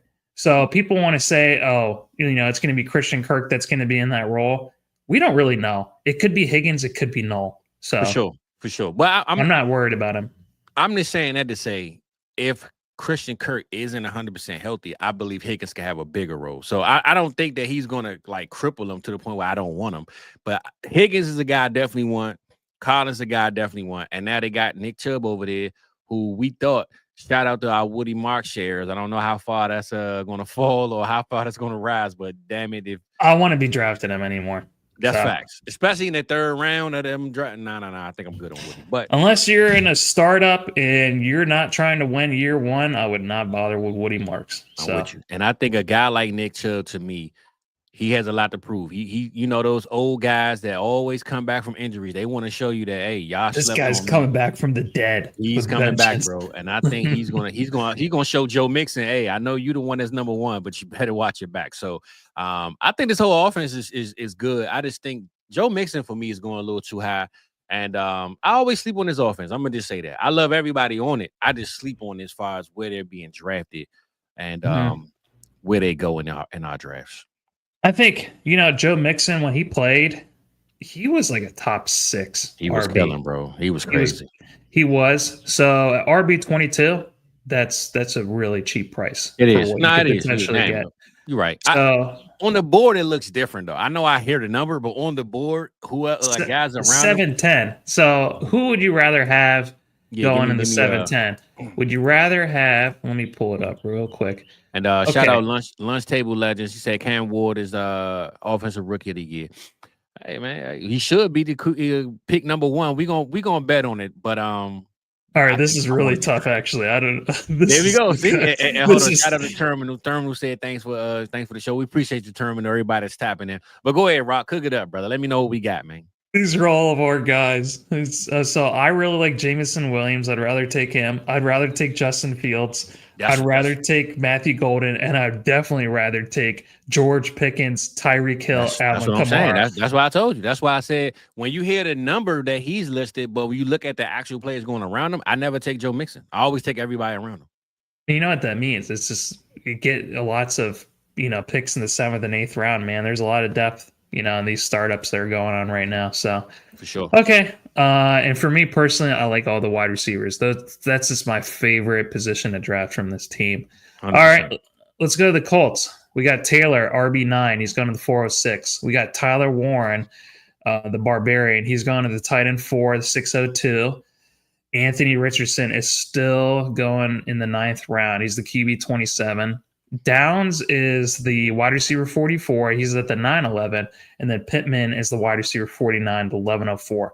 Pittman, man, he has really fallen over the last. Bro. And it wasn't his fault. It was, I was just about to say, I think it's the guy we just spoke about, the coach. I mean. Well, he played through a back injury too. He only missed like 2 games. I can't. Yeah. How the hell do you play football with a back injury? I don't understand that. I remember being on sit start with EV and us talking about that. And it's just like, if he just gets one shot to the back in the first play, he's done for the entire game. And that happened like 2 times. I think Romo played his whole career with back injuries and kept playing. So it is what it is, man. But playing receiver and running and getting tackled, yeah, that's a different type. That's the one part. If I could pick one part of my body, I hope I never mess up. It's my back. If you mess up your back, you're just fucked. Yeah, it's just right. Everything's connected to you with the back. So yeah, that's tough. So who are you drafting with all these Colts players? Well, I say this: I haven't drafted much of them, but I recently did him a recent draft, and I say Jonathan Taylor to me, he's kind of up and down for me as far as when I want him. Respectfully, I think he's definitely going to dominate. I'm not giving him the Saquon Barkley season from last year. But Jonathan Taylor, bro, can literally reach 1,500 yards with his eyes closed. If he stays healthy in his offense, Jonathan Taylor can give you 1,500 yards, bro. I'm telling you this now. He is a dog. He is, and he's one of my favorite players, but I kind of feel like he kind of just disappears sometimes. I don't know if it's him. I don't know if it's Shane Steichen. I don't know if it's the quarterback situation. Man, maybe outside of Downs, I really don't want anyone. And like I really want to buy into Warren, but at tight end 4 prices, and me not really being very hyped about this offense, kind of just staying away from the Colts. Really just not drafting anybody. Overall, to not even further the conversation, pass on the Colts. All right, we're in lockstep there. Let's move on. Let's move on to the Jags. So we got Thomas at wide receiver 6, 204. We got Hunter at wide receiver 15, 312. We have Lawrence, QB 17. He's at the 501. ETN and Tootin. RB 30, RB 35, 1006, 1108, respectively. Who are you drafting from Jacksonville right now? It's so crazy, right? I say this again. BTJ is there. I just take Drake London. There's no knock on him. No disrespect to him. Taking Drake London at the what is it? The 204? If BTJ is there, I'm taking Drake London. Oh my Lord. Yeah, I would never do that. Not me personally, but just telling you. That's what I'm saying. I'm thinking this is the Drake London year, bro. I guarantee you after this year, this conversation we're having, you're gonna be like, yeah, man, I think I gotta take Drake London over BTJ now. Who was it that I was giving so much shit on the mock draft a few weeks ago when he took Drake London and Lad McConkey in the first and second round? That was Shizzles. It doesn't sound like you're much far off from Shizzles, man. Yeah, but he took him over quarter like Bo Nix, and he was kind of crazy. Well, he took him over Malik Neighbors and CeeDee Lamb. Yeah, I ain't doing that. Come on now, I ain't doing that. But right there, that is the end point, right? Puka, Neighbors, Puka, Lamb, yeah. But what about Amon-Ra? I'm taking Drake London, baby. I'm betting on Drake London. Oh my! I'm going Drake London, babe. This is Drake London's year, Rock. Amon-Ra has been a top 3. It's always been Chase, Jefferson. Amon-Ra has been top 3 almost every year. And when did London have the opportunity to become top 3? He can't because these other guys are better than him. Well, Ben Johnson gone. We're gonna see what St. Brown is this year. Yeah, and he also just had that knee cleanup too. Like kind of. You making excuses already. Everyone is already have all my Amon-Ra shares, so I'm good on that. I love the Sun God, bro. No disrespect. I do too. This is Drake London's year. That's all I'm telling you. All right, I'm all going to be all for it too because I love Penix. So as much as you guys love McCarthy, I love Penix in that same way. But to go back to BTJ though, I'm just saying that to say I never seem to get him because he just never falls to a spot that I want to take him. But I do want him. Like let's just say Drake London is gone, and it's between BTJ, St. Brown. Then I'm gonna have a discussion with myself. But I trust BTJ regardless of where I have him ranked. I trust him. I would take him if he's there, and I can get him. Travis Hunter. The only thing about Travis that I've noticed about myself, Rock, is in our rookie drafts, I want him all day. But when it comes to the ADP of regular vets mixed with the rookies, sometimes I'm like, I don't know, because I like this guy over Hunter right now. You know what I'm saying? So it's kind of hard for me to take him in regular drafts versus our rookie drafts because you can look up Hunter right now and see who goes around him. I just know when I AJ Brown, Garrett Wilson, JSN, Ladd, and Marvin Harrison all go ahead of him. I'm taking all those guys over Hunter for sure. Yeah, I am. See, for me, I'm going to take Hunter. If I believe that in the next year or two, he's going to be a top 5 wide receiver, the only guys that I'm definitely taking ahead of him are, Puka, BTJ, Amon-Ra, and he's in the conversation with all those other guys. Because, maybe AJ Brown for me because of the age, but I'm definitely taking him over Garrett Wilson. I am. Garrett Wilson has just been stuck in a terrible situation. Yeah. So it's between like Ladd, JSN, Hunter for me. That's just that next tier, and I'm going to have that conversation because it's none of those other guys were generational prospects like I believe Travis Hunter is going to be. Yeah. And sometimes you have to just believe in what you've seen and just project it. And it's hard to do that before the games get going, but yeah, he's in that same conversation as for me, man. So I'm with you. Still take Drake London, but I'm with you though. But we'll go ahead. To the running backs though, I would be honest. I know Tootin is the guy, but Rob, I have no clue about this running back situation. I think people don't want Tank Bigsby. They don't want ETN. We haven't heard that the team don't want him, right? We just seen that they drafted Tootin. I don't think the team knows yet. I think they're still trying to figure it out. Right? We just saw them draft Tootin, and we automatically just thought, oh, they got a guy They must be getting rid of the other two. We haven't heard anything about no replacement of anybody. So I just say the later the better if you need a running back from this backfield. But I'm not reaching for any one of them. And you're decently high on Lawrence. I mean, you were debating whether or not I forgot about that. You said 17, right? He's quarterback 17. 17. Yeah. If you have Travis as a potential top 5 receiver, you have BTJ as top 5, top 6. Where's Lawrence? Can't you know what I'm saying? How is he quarterback 17? That doesn't even make sense. You would have to be like Aaron Rodgers. That's it. It's just like you have 2 top 12 wide receivers, and that's it. But I just say this, and I'm not saying that he is this guy, but if I had to compare, that's why I trust Liam as becoming maybe a better coach. You got to say Baker Mayfield, bro. There's no way you can't say that Baker Mayfield being a top 5 QB last year, almost every single week with Mike Evans, Godwin, and BTJ has, I'm not BTJ. Lawrence has BTJ and Hunter.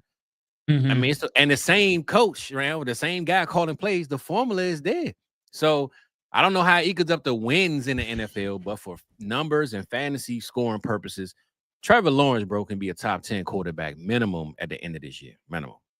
Just needs to stay healthy. That's it. I think if he stays healthy, and he can run. I mean, we talk about JJ McCarthy, right? His situation.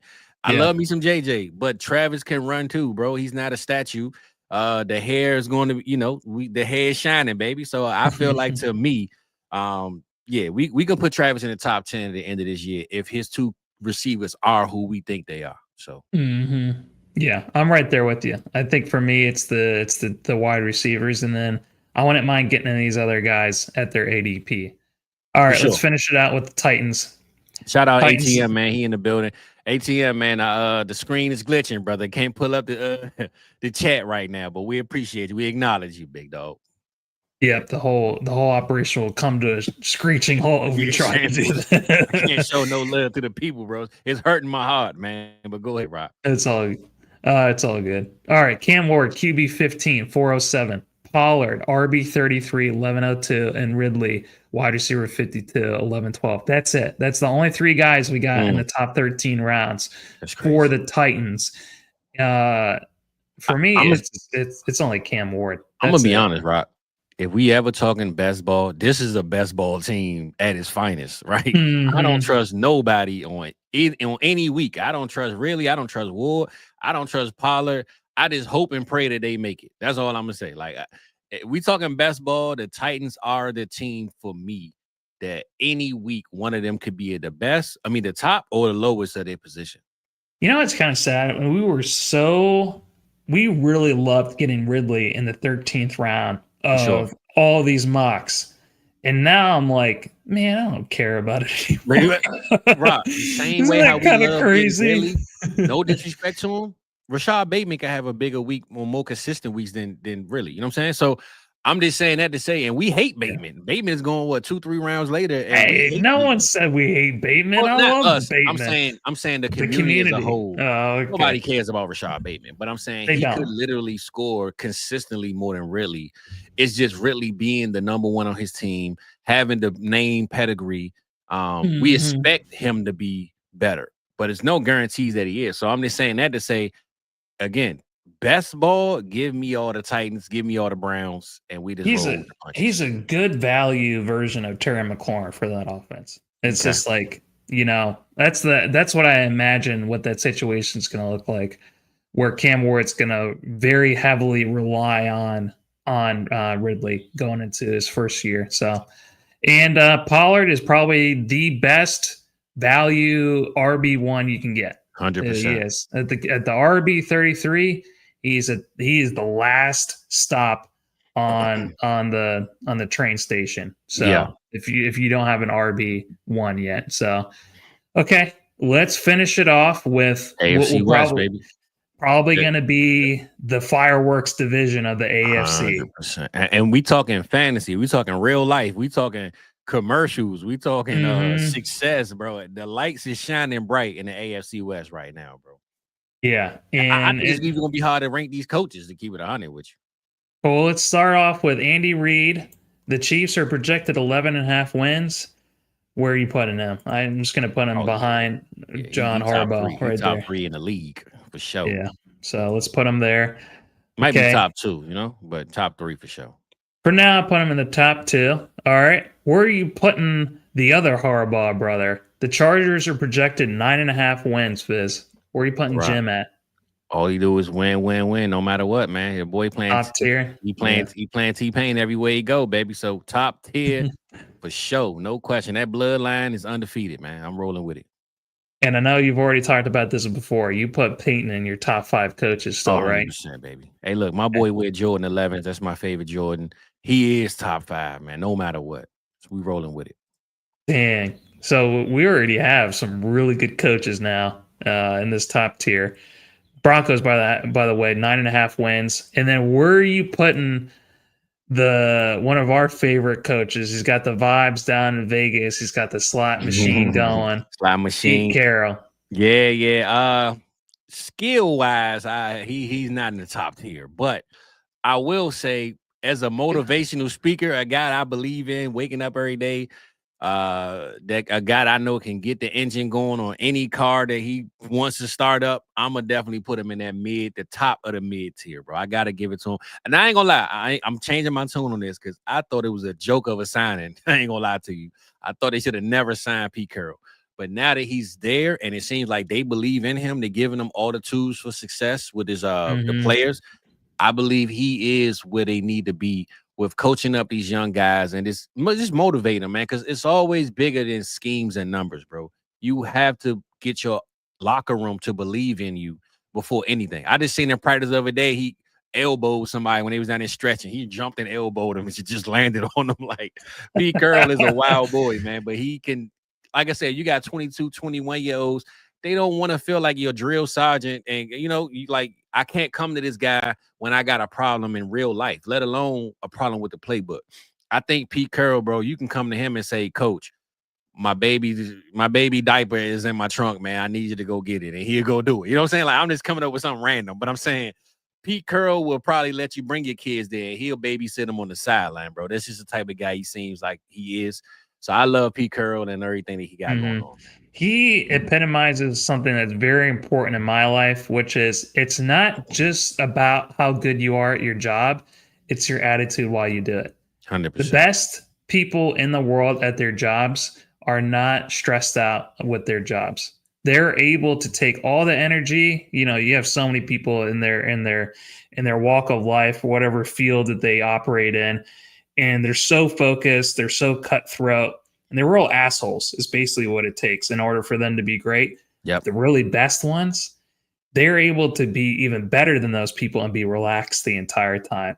And I think he kind of epitomizes that. You see all these coaches, they stay up like 16 to 18 hours. They look tired as hell. And then you see freaking Pete Carroll on the sideline with chewing gum the entire time and just like having a good time with it. He reminds me a lot of Bruce Arians in that way. So for sure. So, yeah, I love Pete Carroll as well. I think he's going to get more than 6.5 wins with the Raiders this year. That's what Vegas has him at. So why don't we go through some of these players?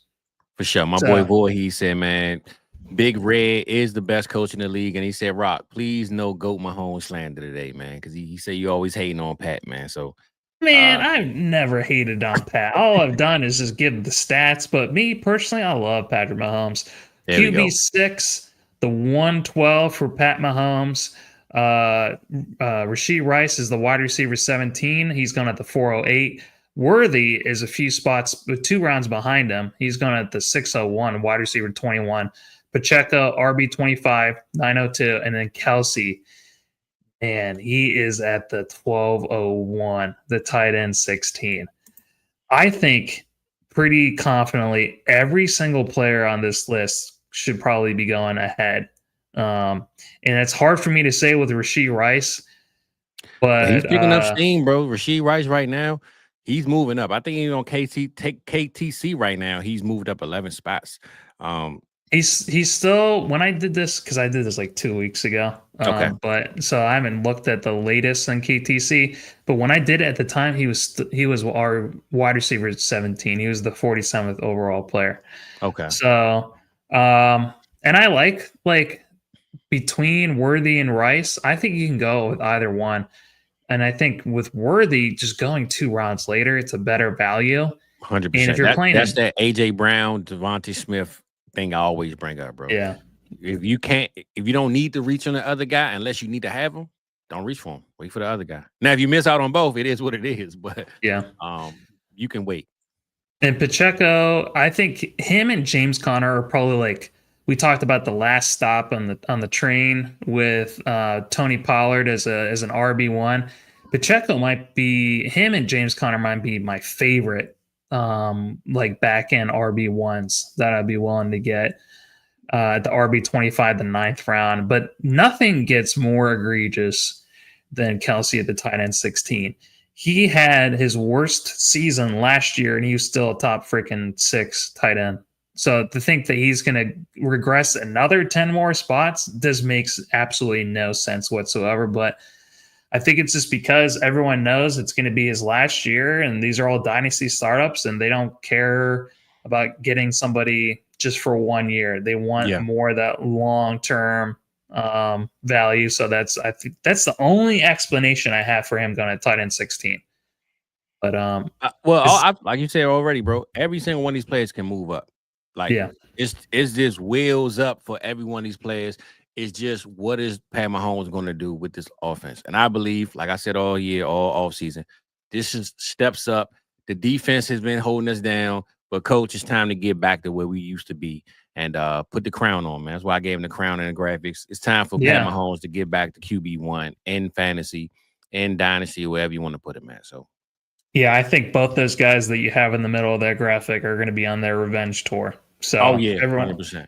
Everyone's been talking shit about Mahomes, especially in fantasy the last 2 years, just because he hasn't been that great, and he hasn't. He's been barely above average. And then just from a fantasy perspective, and then Lamar got freaking, the MVP vote. It makes me angry, but it is what it is. Yeah. So, both of them are going to be showing next year, what it looks like to go up against those two guys. So let's go with the Chargers. So we have Herbert at QB8, 209. Ladd McConkey, he's at the wide receiver 11, the 304. And we got Amari Hampton. It's going right after Achane, the RB6, 306. And then we got Trey Harris, the wide receiver 40 at the 905. I put an underline under Ladd McConkey because every week that goes by, I feel like I fall even more in love with him. I mean, I just spent up some big bucks on him in an auction that I'm with Coop and DB and EV and just some of the other people in South Harlem. We're having a lot of fun with that league. It's going crazy. EV spent a whole shitload of money to get Josh Allen, Lamar Jackson, and Jaden Daniels, but the rest of his team is going to be probably trash, but he's got the best QB room I've ever seen. But yeah, I absolutely love Ladd McConkey and I love Amari Hampton. Those are the two guys I'm going to be drafting from this team outside of Herbert. How about you, man? I mean, I like the whole team, man. I think you know how I talked about Trey Harris during the draft process. He's a rookie, so he's gonna have his ups and downs, but we all know what Ladd is, who's Ladd, and how he has a chokehold on his receiver room. So we could put him as a top 12 receiver in the league. And it's really gonna come down to now they have Amari Hampton, they have Najee Harris. Are they going to run the ball a little bit more, or are they going to just do what they did last year where the running game is consistent, but they let Herbert cook later on? Because earlier it looked like, that running offense that we know they love to use. But they let Herbert cook later on, man. And you saw Ladd numbers start to build up a lot higher later on through the season. So I think if you go out there and get a Trey Harris, you have a Ladd McConkey, you go out there and you look at what worked, right? I don't see them just pressing a button on this run game and just locking in there. We need to run it more than we have Hampton. And I'm going to be honest, Rock, I think Hampton might not be this running back in year one that we all think is going to be, bro. I think it's going to be a good overall career for him. But year one, I'm going to temper my expectations for Hampton, man, this year and just say that I think they're going to bring the rookie along. I heard some stats about, the run game for I'm doing all this talking. My kids closing doors. Give me the OC's name over there? Greg Roman. Greg Roman. Now, granted, this wasn't with the best running back room, but Greg Roman, I think, or maybe it was him and Harbaugh, didn't have a running back in the top 12 ever. I believe Saquon Park. I'm gonna get my stat wrong, right? I had it in my head. I should have wrote it down. But anyway, Greg Roman has never had a running back in the top 12. J.K. Dobbins, I think, was the closest one. Oh, my fault. It was LaShawn McCoy. LaShawn McCoy was the only one in the Greg Roman offense that's ever had a top 12 season in year one, I believe. So I'm gonna pull that stat up again later on the night for the night show. But I definitely had that one written down. I can't find it because my damn computer was over here messing up my internet.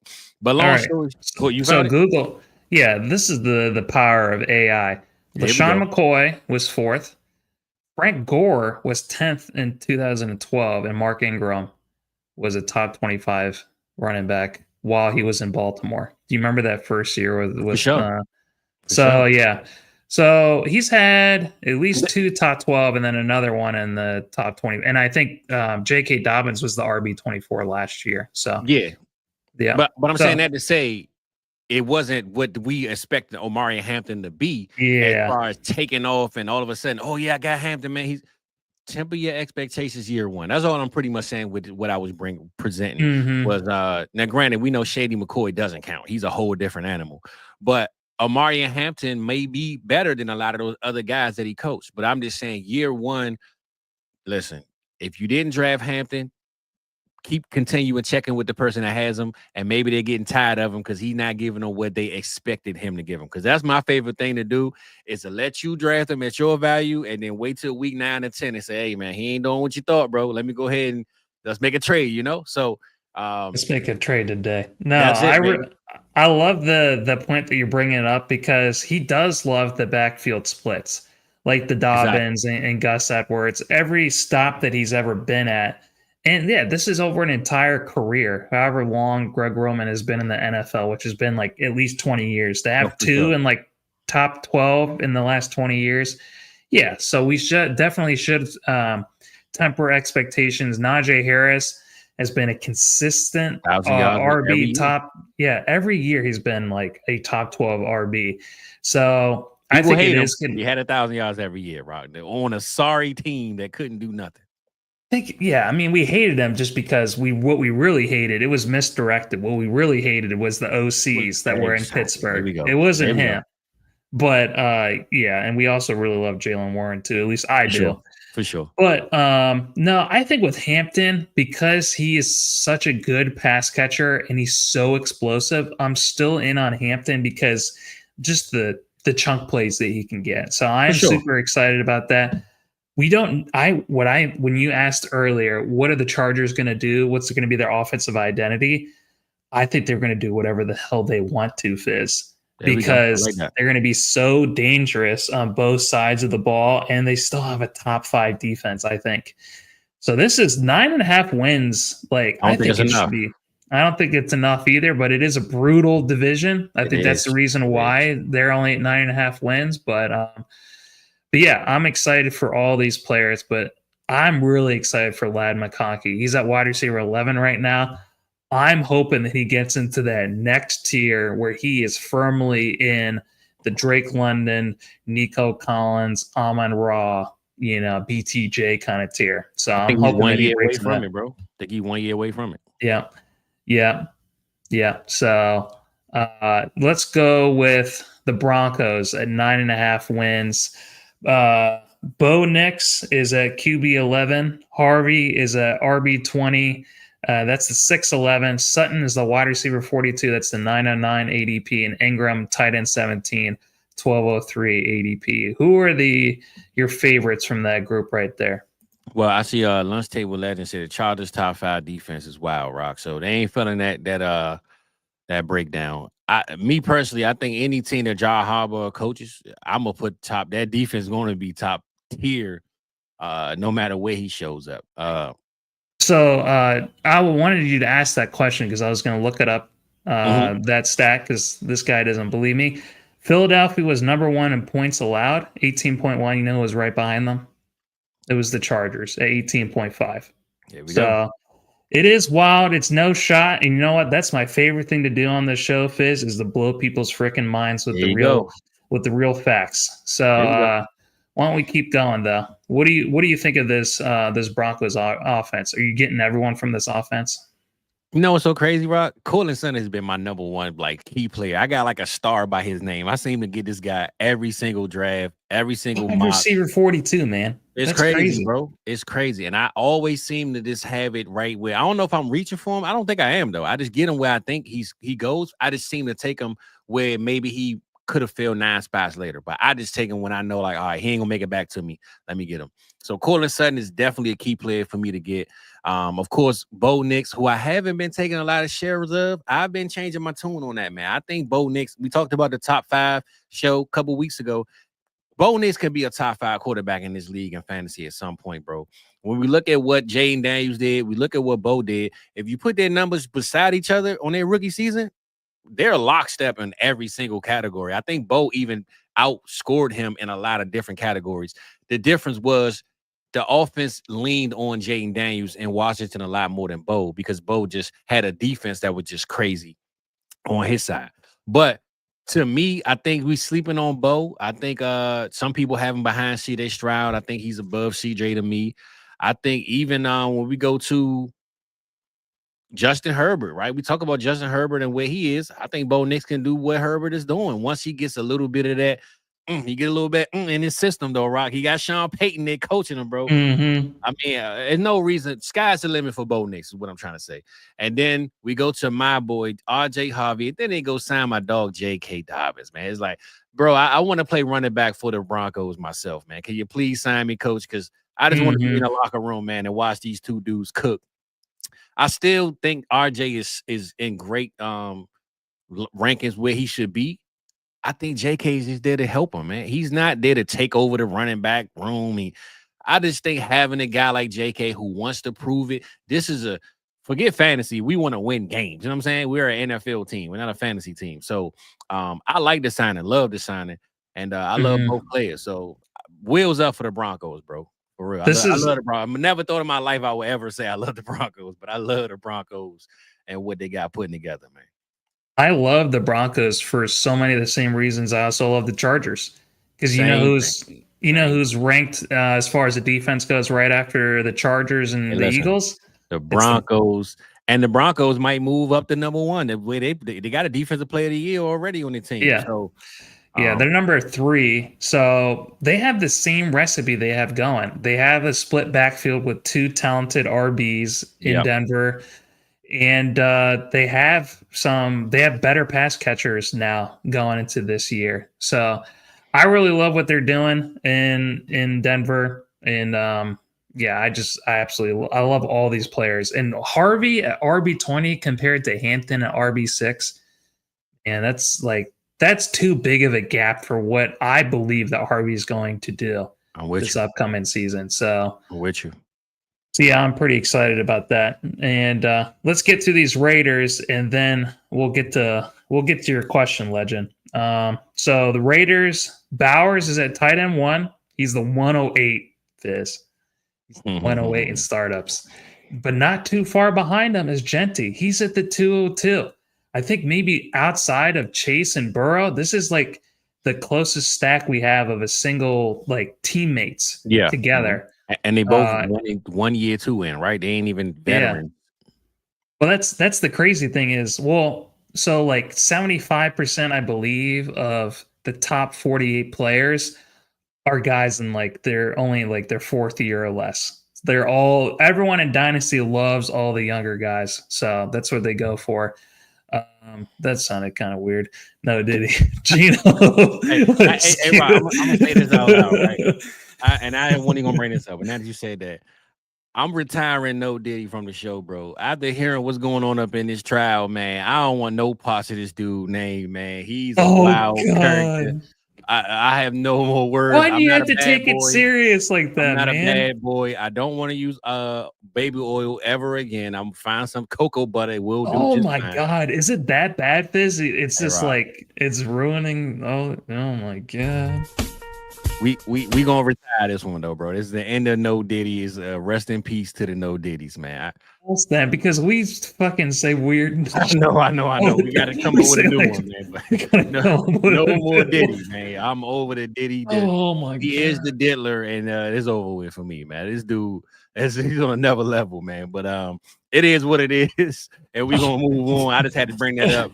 No more No Diddy from me, man. I'm gonna come up with a new word. We can't say no more Diddy, man. I'm over it. Matter of fact, I'm gonna delete this song right now. It's gone, Rock. All right.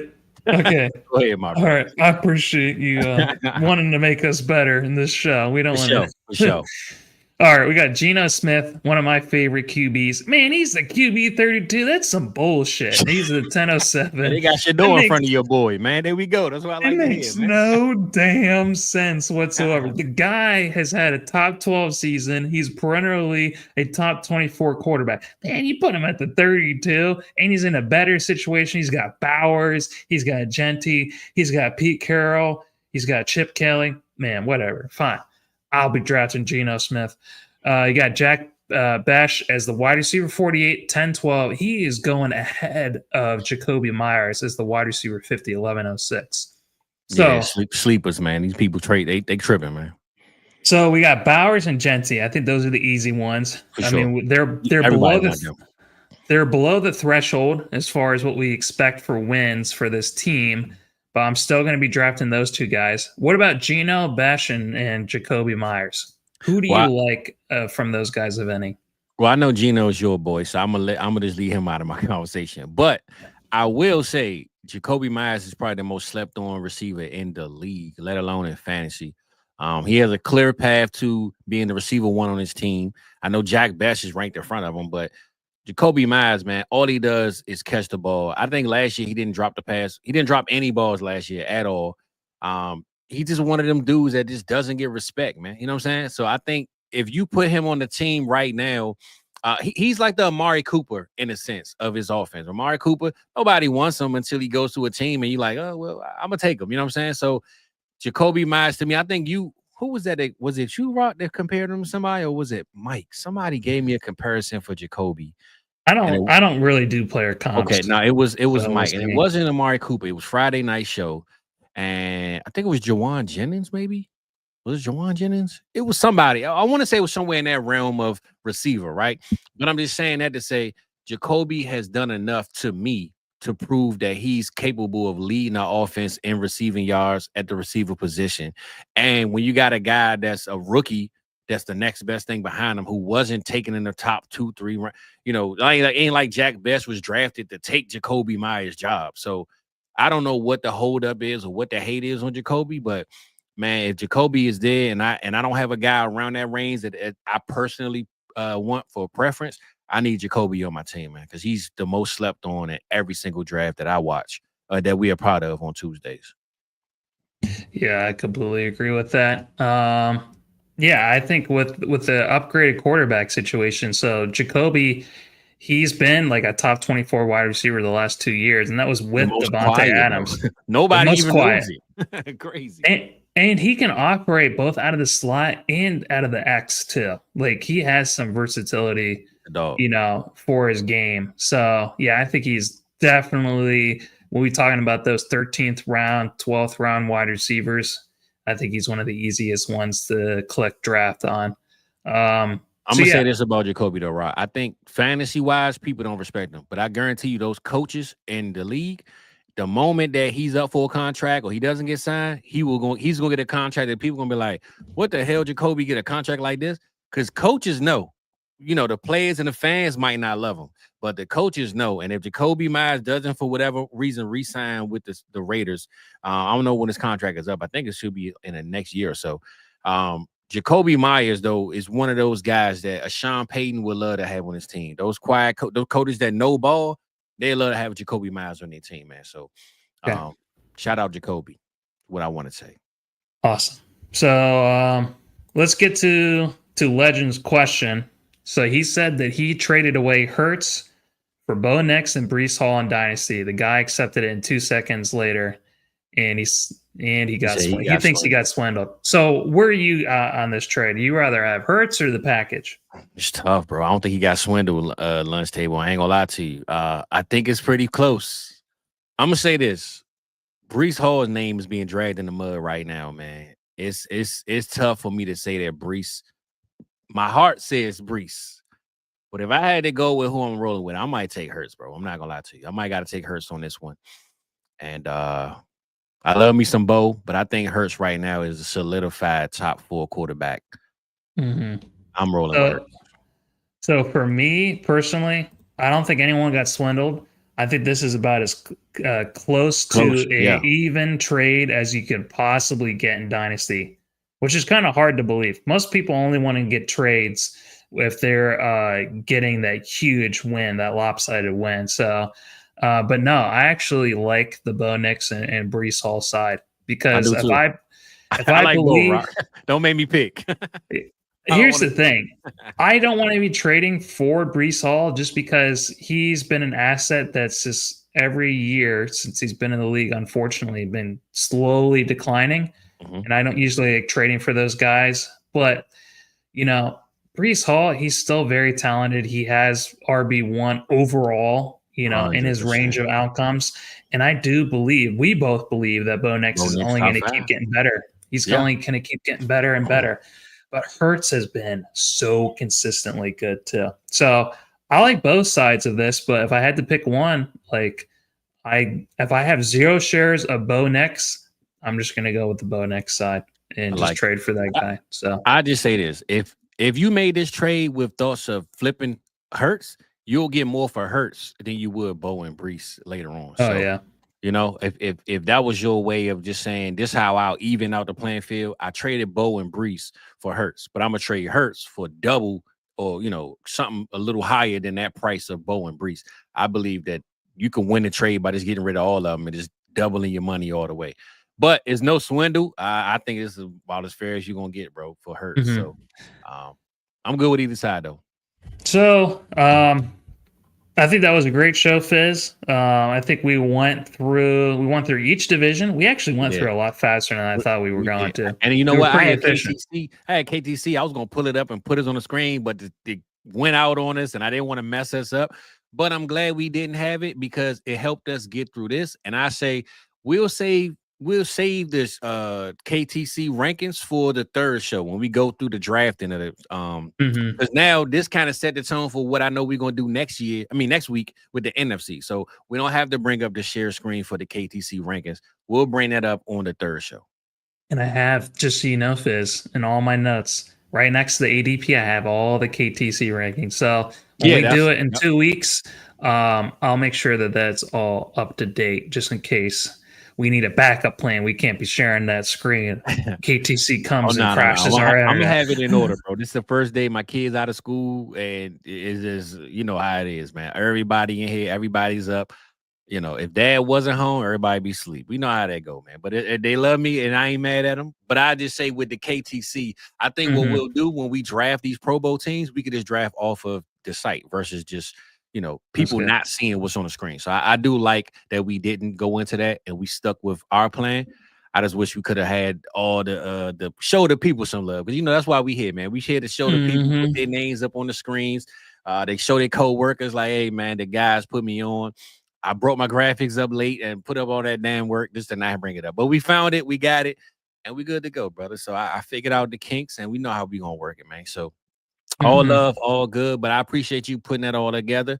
And AFC, Rock, we're going to see what the NFC got, and we're going to have to figure us out. You got the AFC when we do this draft, though, right? Or we doing I got the AFC. I got my Ravens. You got your Cowboys, so you can be repping the NFC. So 100%. We'll go head to head. And we'll see which team looks better afterwards. So I can tell you what look better already, babe. But we ain't gonna get into that right now. We gonna wait till next week, NFC. But don't think this because next week's show we won't be here. Tonight we will be back 7:25. Another Dynasty mock draft, marathon Dynasty mock draft with Alan Slawinski. I always say his last name right. Alan Slawinski coming through from RotoWire. Funny guy, one of the best guys, man. Most entertaining guy, man, that ever comes through on the channel. We got Big Island coming through tonight, 7:25 Eastern time. So even if you don't want to mock with us, you just want to come have a good time and join us, you're available to do that. So 7:25, me and my boy be back in the kitchen. And I guess, should we let them know about tomorrow, Rock, or what we doing, man? Yeah, we can let them know about tomorrow tonight. So they have to tune in. We got to tune in tonight then. Yeah. So we don't want to give away all the different secrets. Okay. This is the next show. That's right. Let's get to the next one and not the last one. So tonight, 7:25 p.m. Eastern, we will be back with a live mock draft. You could join us. The link will be in the chat, and see if you can have the best team overall. We got Alex Sislowski coming through from Road to Y, and hey, we'll be back, baby. So let him know, Rock. You got your words of wisdom. My boy said he wanted to write it down and he couldn't think of it, and I told him freestyle it. Baby. You got to freestyle it. Al, we have Al coming on tonight. He kind of epitomizes something I think about that I'm trying to improve on, just for myself personally, is to be someone that people don't always remember what you say, but they remember how you make them feel. Every time we do a show with Al, man, he always makes us feel good. He brings that energy. He brings those good vibes. And me personally, I want to be somebody that does that for other people as well. So focus on when you have other people in your life and you're trying to show them a good time, man, just go all out and show them that love. Be hospitable, cook them a meal, be able to get them a gift. Just make people feel good about themselves, because that's going to be ultimately what people remember. So that's what I'm trying to do. There we it. That's it. That's all, baby. Well, go ahead, man. We're going to get up out of here, Rock. Let's clean house, big dog. All right. We out of this thing. Had to wait on my boy. We good to go. See y'all tonight, 7:25. Be there.